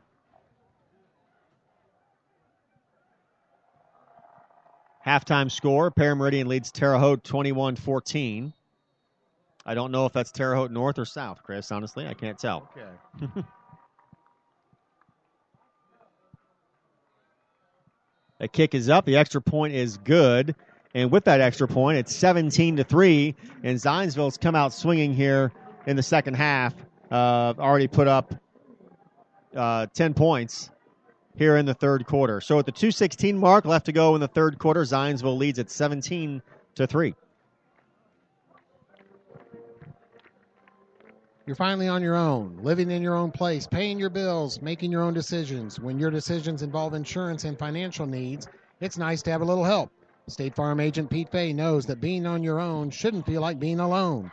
Visit State Farm agent Pete Fay at 431 East Northfield in Brownsburg. Like a good neighbor, State Farm is there. 3 plays is all they needed to go into the end zone. They started at the Brownsburg 41. Zionsville with that touchdown and extra point leads 17-3 here in the third quarter. Well, I got a score for you, Chris. Tech leads Cathedral 14-12 on a 33-yard. Tech leads Cathedral 14-12 on a 33-yard touchdown pass from Murray to Cannon. Wow. 77-yard drive and 9 plays for the Tech Titans. They take the lead over the powerhouse Cathedrals 14-12. You know, Tech was a good story early in the season. They played some big schools tough. Then, of course, they had that bad incident here a couple weeks ago, but bouncing back now here against Cathedral. That kick went out of bounds. Why did he not let that go out of bounds? Well, they're going to say that he fielded the football. He picked it up. He did. So Akinrabadi makes a mental error as the ball goes out of bounds, or he fields the ball and then steps out at the 10. That ball was well on its way out of bounds, and if it had done so, it would have been a procedure penalty against Zionsville. And the Bulldogs, I believe, would have had the ball at the 40-yard line. Is that correct? Yeah. Tokes does not he doesn't have a lot of experience in the kick returning field. They want to let him do, of course, have an opportunity with all his speed and skill. But as far as making decisions on, actually running those back and whatever, he did not make a good decision at all there. Hunter Johnson, the freshman quarterback, brings the Bulldogs to the line, takes the snap, throws it over to the little bubble screen on the far side. The pass is complete to Isaiah Hightower, who gets a gain of about 6 on the play. Hunter's first pass completion of the second half. It's going to bring up about 2nd and 4 now. 1:58 left to go here in the third quarter. Zionsville leads Brownsburg 17-3. Bulldogs moving from left to right here in the third quarter. Well, Brownsburg needs a score on this possession, Troy. They're in trouble now. They need to move. The Zionsville defense is not going to let up much, so if they're going to score, it has to be soon. Akinrabadi takes the handoff and is stuffed at the line of scrimmage. The ball's on the turf, and I think the Eagles have it. And if they do, that's going to be something really, and it is. Zionsville football. So Akinrabadi with the fumble, and he's really just not had a good night tonight, Chris. No. Unable to get his legs going, and in his defense, there have been no holes on that offensive line for Brownsburg tonight. That's only his second fumble of the year. I was going to say, I know he hadn't turned the ball over much, but that Zionsville defensive line has dominated the play here in this game. So Zionsville will take over at the Brownsburg 15-yard line on the turnover.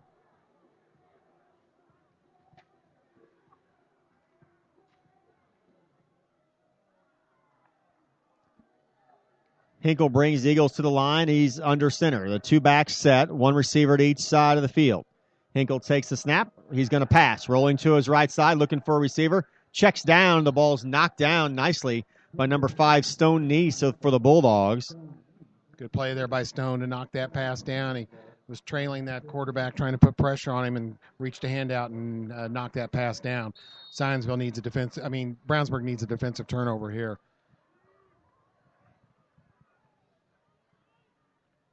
(17-3) Eagles, 1:28 left to go in the third quarter. Hinkle brings them to the line. He's under center, the two-back set. One receiver to each side. Hinkle takes a snap, fakes the pitch, hands the ball off to Matt Panola. Panola with the touchdown earlier, fights his way forward for a yard or two. Connor Nichols, rare appearance for Brownsburg defense, came up there and made a strong hit. It's going to be a gain of 1. It's going to bring up 3rd and 9. Brownsburg cannot allow them to get a first down here, and they'd like to keep them off the scoreboard from deep in Zionsville territory. They don't have a lot of time left here to get stops and then get scores on the board, especially against this tough Zionsville defense. Hinkle under center, two-back set. He's going to pass. Rolling to his left, being chased down by 2 defenders. Breaks a tackle, gets across the 15, and goes out of bounds at about the 12-yard line. They're going to stay out of bounds at the 12. He's going to be short, well short of the first down. Josh Hinkle there. I think it's bring up 4th and 5 maybe, and they're going to try and kick another field goal, Chris. Josh, a smart play there. He was under heavy pressure, did not throw the ball away or risk any kind of a turnover, just kept the ball, got it out of bounds, and that'll set up a Zionsville field goal attempt here. On to kick the field goal, number 18, Connor Drake, and the kick is up, and it is good. So Drake with a couple of field goals here. That one makes it 20-3 Zionsville. So Zionsville has been able to capitalize on the mistakes made by the Bulldogs tonight. The same has not been true the other way, as the 2 interceptions thrown by Josh Hinkle, Brownsburg hasn't done anything with. Right, and that was a big conversion on that play for Coach Larry McWhirter and his Zionsville Eagles to take that fumble by Tokes, a rare fumble by Tokes, turning it into 3 points. And smart play, again, I thought, by Mr. Hinkle there to not throw that ball away or make any stupid mistakes, just kept it, got out of bounds to set up the field goal. 39 seconds left to go in the third quarter. 20-3 Zionsville leads Brownsburg here. Hoosier Crossroads Conference football action from St. Vincent's Health Stadium on the campus of Zionsville High School in Zionsville, Indiana. A nice crowd on hand. Senior night here in Zionsville. And a great night for football. Brownsburg's going to be hard-pressed to score against this defense. This is almost a must. They're going to get back into this game here. Zionsville really bearing down on defense, Chris. They've been super. The kick is squibbed down the middle of the field, and it's fielded at the 30-yard line and carried forward to about the 35-yard line. So good field possession, or better than they've had starting field possession for the Bulldogs. Number 33, Daniel Ferguson, fielded the kick. Carried it forward about 4 or 5 yards.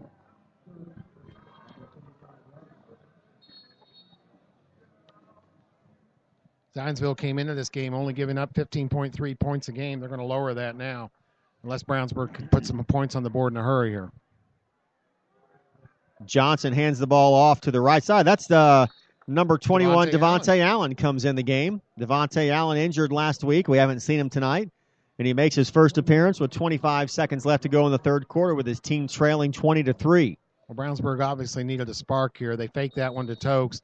Zionsville defense still keen on Tokes Akinrabadi. And then coming off the bench, off his injury, Devontae Allen on the counter play picks up a nice gain of 7 yards or so. It's going to bring up 2nd down and 3, and a nice gain there, as Chris said. And that's going to bring us to the end of the third quarter.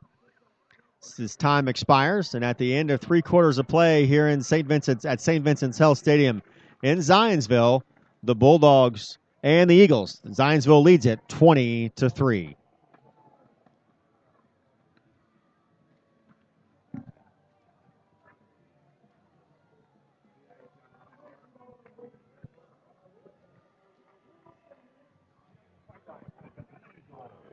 Take a look at some scores now. 10 minutes left to go in the third quarter. At last report, Ben Davis leads Lawrence North 37-0. Hamilton Southeastern leads their game over the Raiders 21-0. Just under 9 minutes left to go in the third quarter.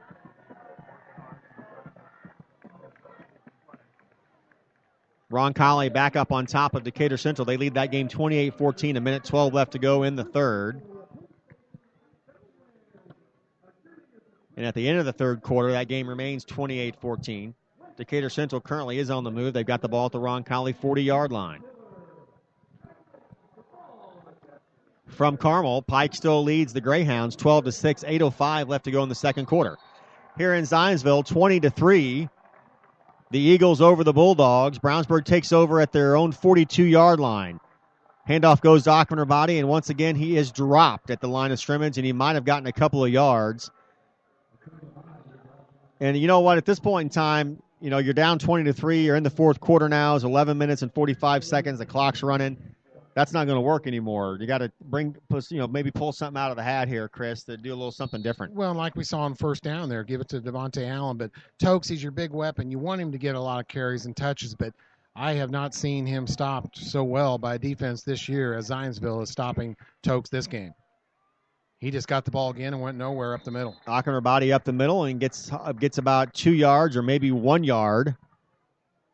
And that's going to bring up fourth down and about 2 yards, so no gain on the play. They may have to go for it, but here comes Nathan Ramsey to punt. No, I'm sorry. That's Ferguson checking in. It is. Ferguson's going to check in. Hunter Johnson coming back to the huddle with a play, and the Bulldogs are going to go for it.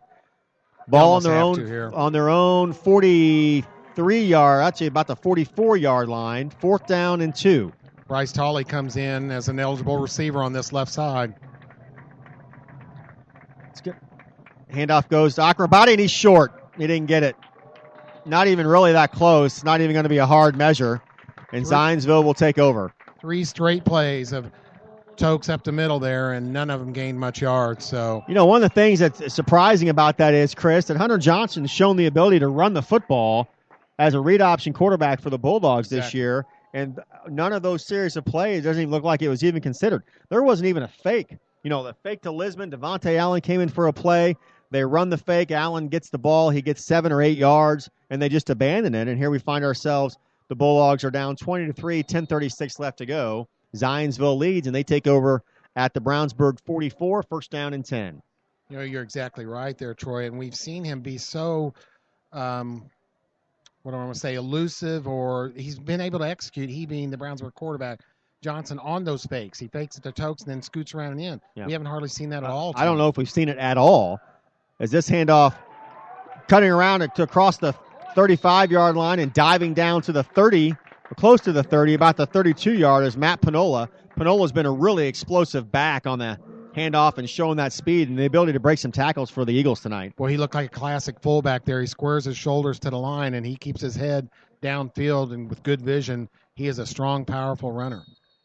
Third quarter action at Lawrence Central. Warren Central leads Lawrence Central 21-0. 9:38 left to go in the third quarter.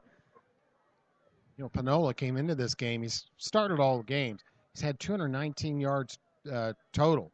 So he's had a big night here tonight. Hinkle in under center, the quarterback for the Eagles. 2-back set. The handoff goes to Panola again, fights his way forward, diving and met by a host of Brownsburg tacklers, including Dutra. Pushes him back, and he'll get down to about the 32-yard line with his forward progress before he stopped. Center Grove leads North Central now 41-14 the end of the third quarter. You know, Panola listed at 221 pounds. He's a junior running back, and if I was in area college, you know, maybe a Wabash, a DePaul, a middle, you know, a Mac school, something like that, I'd have my eye on him as a good fullback. He's gotten a lot of touches tonight too for the Eagles, and he's done a lot with them. You know, you don't hardly see fullbacks in college football anymore. No, you don't. I'm sorry, but he's effective. You do not. Hinkle under center, takes the snap, hands the ball off again. I believe that was Panola once again. It was either Panola or Kocher. I think it was Panola. Caleb Cooley, a nice stop there for Brownsburg. Short of the first down. It'll be third down here with 9 minutes left, fourth quarter. That was Panola with the carry, a gain of 2. It's going to bring up 3rd and 4 from the 26. XRBradio.com and AudioOnlineSports.com bringing you the action here tonight. 26-yard line, 3rd and 4 for the Eagles. Here in the fourth quarter, 8:40 left to go, 20-3 Zionsville. In motion is number 40, Chase Fisher, the fullback. The handoff goes to Panola, cuts around the far side, and a nice tackle from behind. He's going to make him short of the first down. You know, I was a little critical there of Zach Carlson for not getting too many tackles in this game. There he is. There was a fine play on that. Came through and got him by the ankles, stopped him short, bring up fourth down. Zach Carlson, Brownsburg's leading defender, leading tackler, a good play there. Noblesville still leads Westfield 14-10 into the third quarter. Noblesville leading that game. 14-10, Noblesville, into the third quarter. Westfield loss would really hurt them. If almost put Fishers in the conference championship by themselves. Hinkle takes the snap. Panola takes the ball right up the middle of the line, and nobody touched him. Diving forward, a nice carry by Panola to about the 17-yard line, and that's enough for a first down for the Eagles. Caleb Cooley, the tackle for Brownsburg, and it was all it could do to hold on to him and bring him down with those powerful legs of Panola. Cathedral has scored. They now lead Tech 20-14 late in the third quarter. You know, we do want to thank Shane Ray back at XRB and Rob Kendall Audio Line on Sports. They've done a great job this year, do a professional job of bringing these games and these video webcasts to our people at home. Shane does a great job, and Rob Kendall also, audiosportsonline.com. I thank him. He gives us the opportunity to be here. A handoff to the left side of the line. 6 straight runs here on this possession by Zionsville as they look to run down this clock with a 20-3 lead. And that was the fullback Chase Fisher there getting the carry, and Zionsville just using that clock as much as they can with the big lead. They lead by 17, 20-3, 7 minutes left to go here in the fourth. Coach Larry McWhirter, 150 wins and 58 losses in 18 years here at Zionsville, and he looks like he should be able to make it 151 here in his final home game. Hinkle under center. One receiver on the near side, one to the far. The two back set, and they're going to throw a flag. Looks like it's going to be a motion penalty against Zionsville. 6:43 left to go, 20-3. Zionsville leading Brownsburg here. Quarterback Cam Smock has scampered 33 yards for a running touchdown. Ron Colley now leads Decatur Central 35-14. That game, 9:15 left to go in the fourth quarter. We thank Troy Weimer here. We are getting score updates like never before. Keep you in touch with all the high school action here on a Friday night. We're about to close out this season. Only 1 week left in the regular season. Hinkle under center, one receiver to the near side, one to the far, two back set. Second down and 11 from the 19. Fakes the handoff. Now he's going to give it to Panola, breaks the tackle, and dives his way forward to about the 10-yard line. He faked the handoff to the fullback and gave it to Panola. And again, Panola's really done a lot with his opportunities tonight. Every time he's touched the football, it seems. 31, Connor Nichols on the stop for Brownsburg. He was injured on that and ran off the field immediately for some kind of injury near his head or shoulder. Connor Nichols to the Brownsburg sideline. Westfield scores. They now have taken that lead against Noblesville, 17-14 early in the fourth quarter. McKiernan throws an interception, gives Westfield a short field, and they cash in on a 2-yard touchdown run. Hinkle takes a snap, gives it to the back, goes around the left side. That handoff was to Panola again, and he's in for the touchdown. Powers in with those powerful legs. And now we got a little extracurricular activity on the field. Big number 78 for Zionsville. That's going to be Josh Dunlop. 79, Justin Lazaro mixing it up a little bit there. Lazaro took his helmet off. He needs to watch that. No flag on the play. I'm really surprised by that, Chris, because they really kind of went at it for a minute with some shoving. Zionsville started that drive at the Brownsburg 44. 8 running plays later, they are in the end zone for a good lead here now at 26-3. The extra point kick is up and good, and that's going to probably just about do it.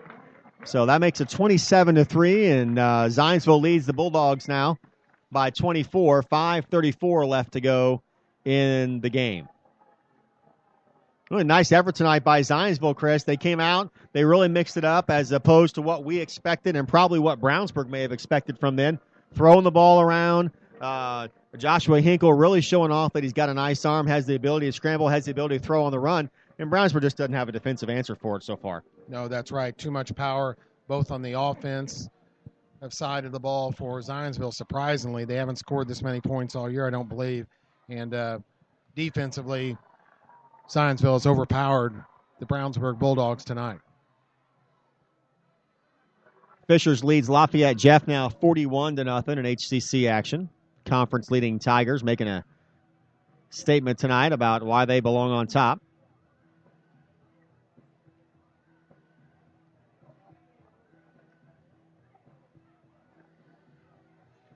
A lot of yards being gained on the ground tonight. That's up in over in Indianapolis as James Gilbert for Tech has rushed for 141 yards, and Cathedral's running back McLaren has rushed for 123 yards. Kick is squibbed down the middle of the field, and it's picked up by Daniel Ferguson. Ferguson seeing a little bit of action tonight on the kick return as the Zionsville has been squib kicking the ball a lot, trying to cause some confusion. Short return on the kickoff. The ball is going to be at the 27-yard line. They're going to be about the 28. That's where Brownsburg takes over 1st and 10. Hunter Johnson will continue as quarterback. Clint Fink has not seen any action here as he did last week, filling in for an injured Hunter Johnson. But Hunter's still the quarterback for Brownsburg here. 5:28 left, fourth quarter. They are down 27-3 now. Johnson out of the shotgun. 2 receivers on the near side, 1 to the far. He's going to throw the football. Pass is complete to the far side of the field to number 10, Michael Clare. Short gain, a gain of about 5. Hunter Johnson, a good throw. He had a lot of zip on that. Found his receiver there in a nice open spot and a good gain on first down for Brownsburg. They're going to call it a gain of 6. The ball out to the 36-yard line. Going to be 2nd down and 4. Johnson out of the shotgun. Again, Ockner bodies the lone back. 2 receivers to the near side, 1 to the far. Taking the snap, dropping back to pass, and he does. Complete to across the 40 for the first down. The ball comes out. They're going to call it an incomplete pass. Thought he had it there for a minute. Turned to go upfield, lost the football. They're going to say incomplete pass at the 40. That brings up 3rd and 4 for the Bulldogs. The ball should have been caught and held on to. Hunter Johnson has completed 2 passes in this second half. I believe he had 4 in the first half.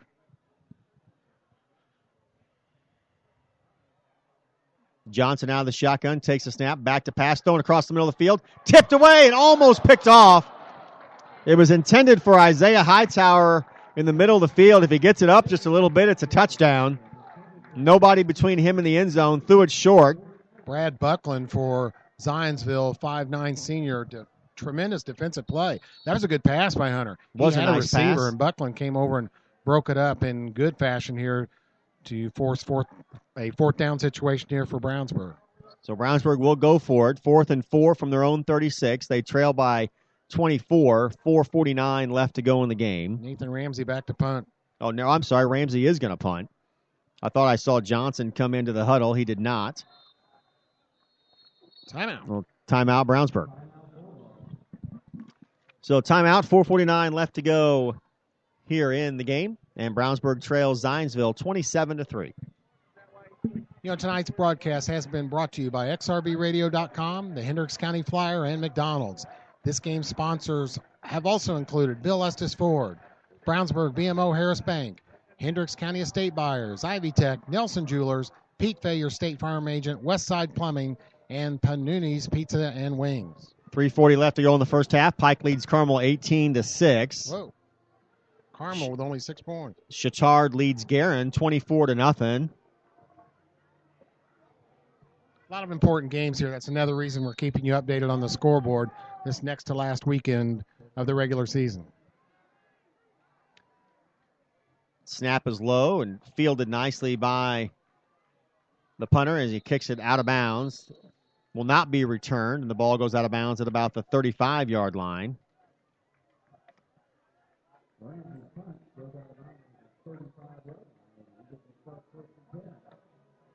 4:42 left to go in the game, 27-3 Zionsville.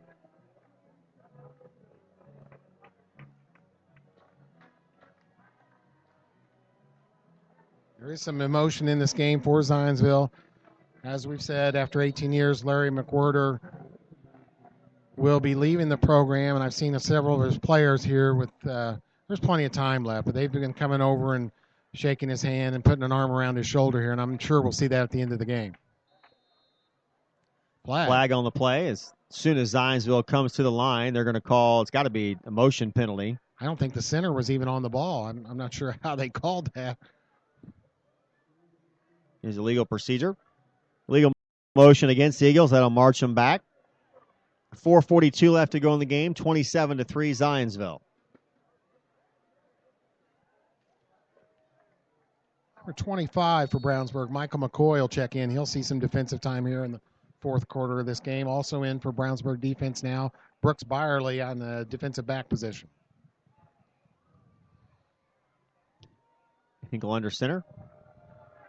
Handoff goes to Panola, I believe.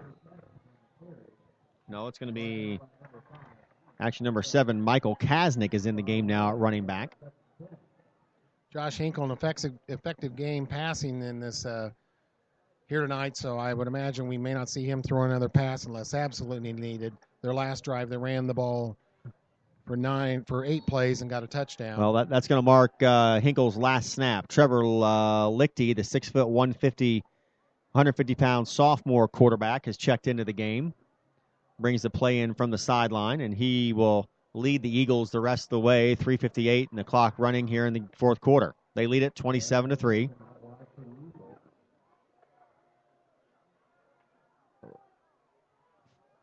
Fakes the pitch.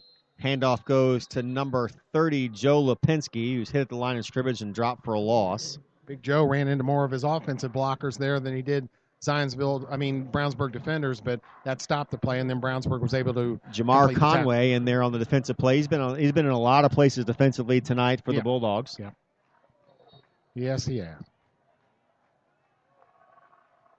This big crowd here starting to celebrate for Zionsville. Decatur Central scores on a 1-yard touchdown run by Cameron Evans. They trail Roncalli 35-21, 4:54 left to go in that game. Boy, if somebody held Decatur Central to 21 points, that's an achievement. They are the number 1 scoring offense in the state. Handoff goes to number 6, Cole Wentz, fights his way forward, and he almost broke that thing loose. A couple of Brownsburg defenders tried to arm tackle him, and he pushed them away. A big gain across midfield is going to be, they're going to spot the ball at the 50 for a big first down for Zionsville. This is somewhat, we haven't seen it the last few weeks, but somewhat similar we saw during Brownsburg's 4-game losing streak. The defense is on the field for a long period of time, and again, another team will outdo them in time of possession. Zionsville able to hold on to this ball with a strong running game. Well, it's the Brownsburg's been on the field. Their defense been on the field a lot this game. I mean, a whole lot, significant more time than the offense has. Yes.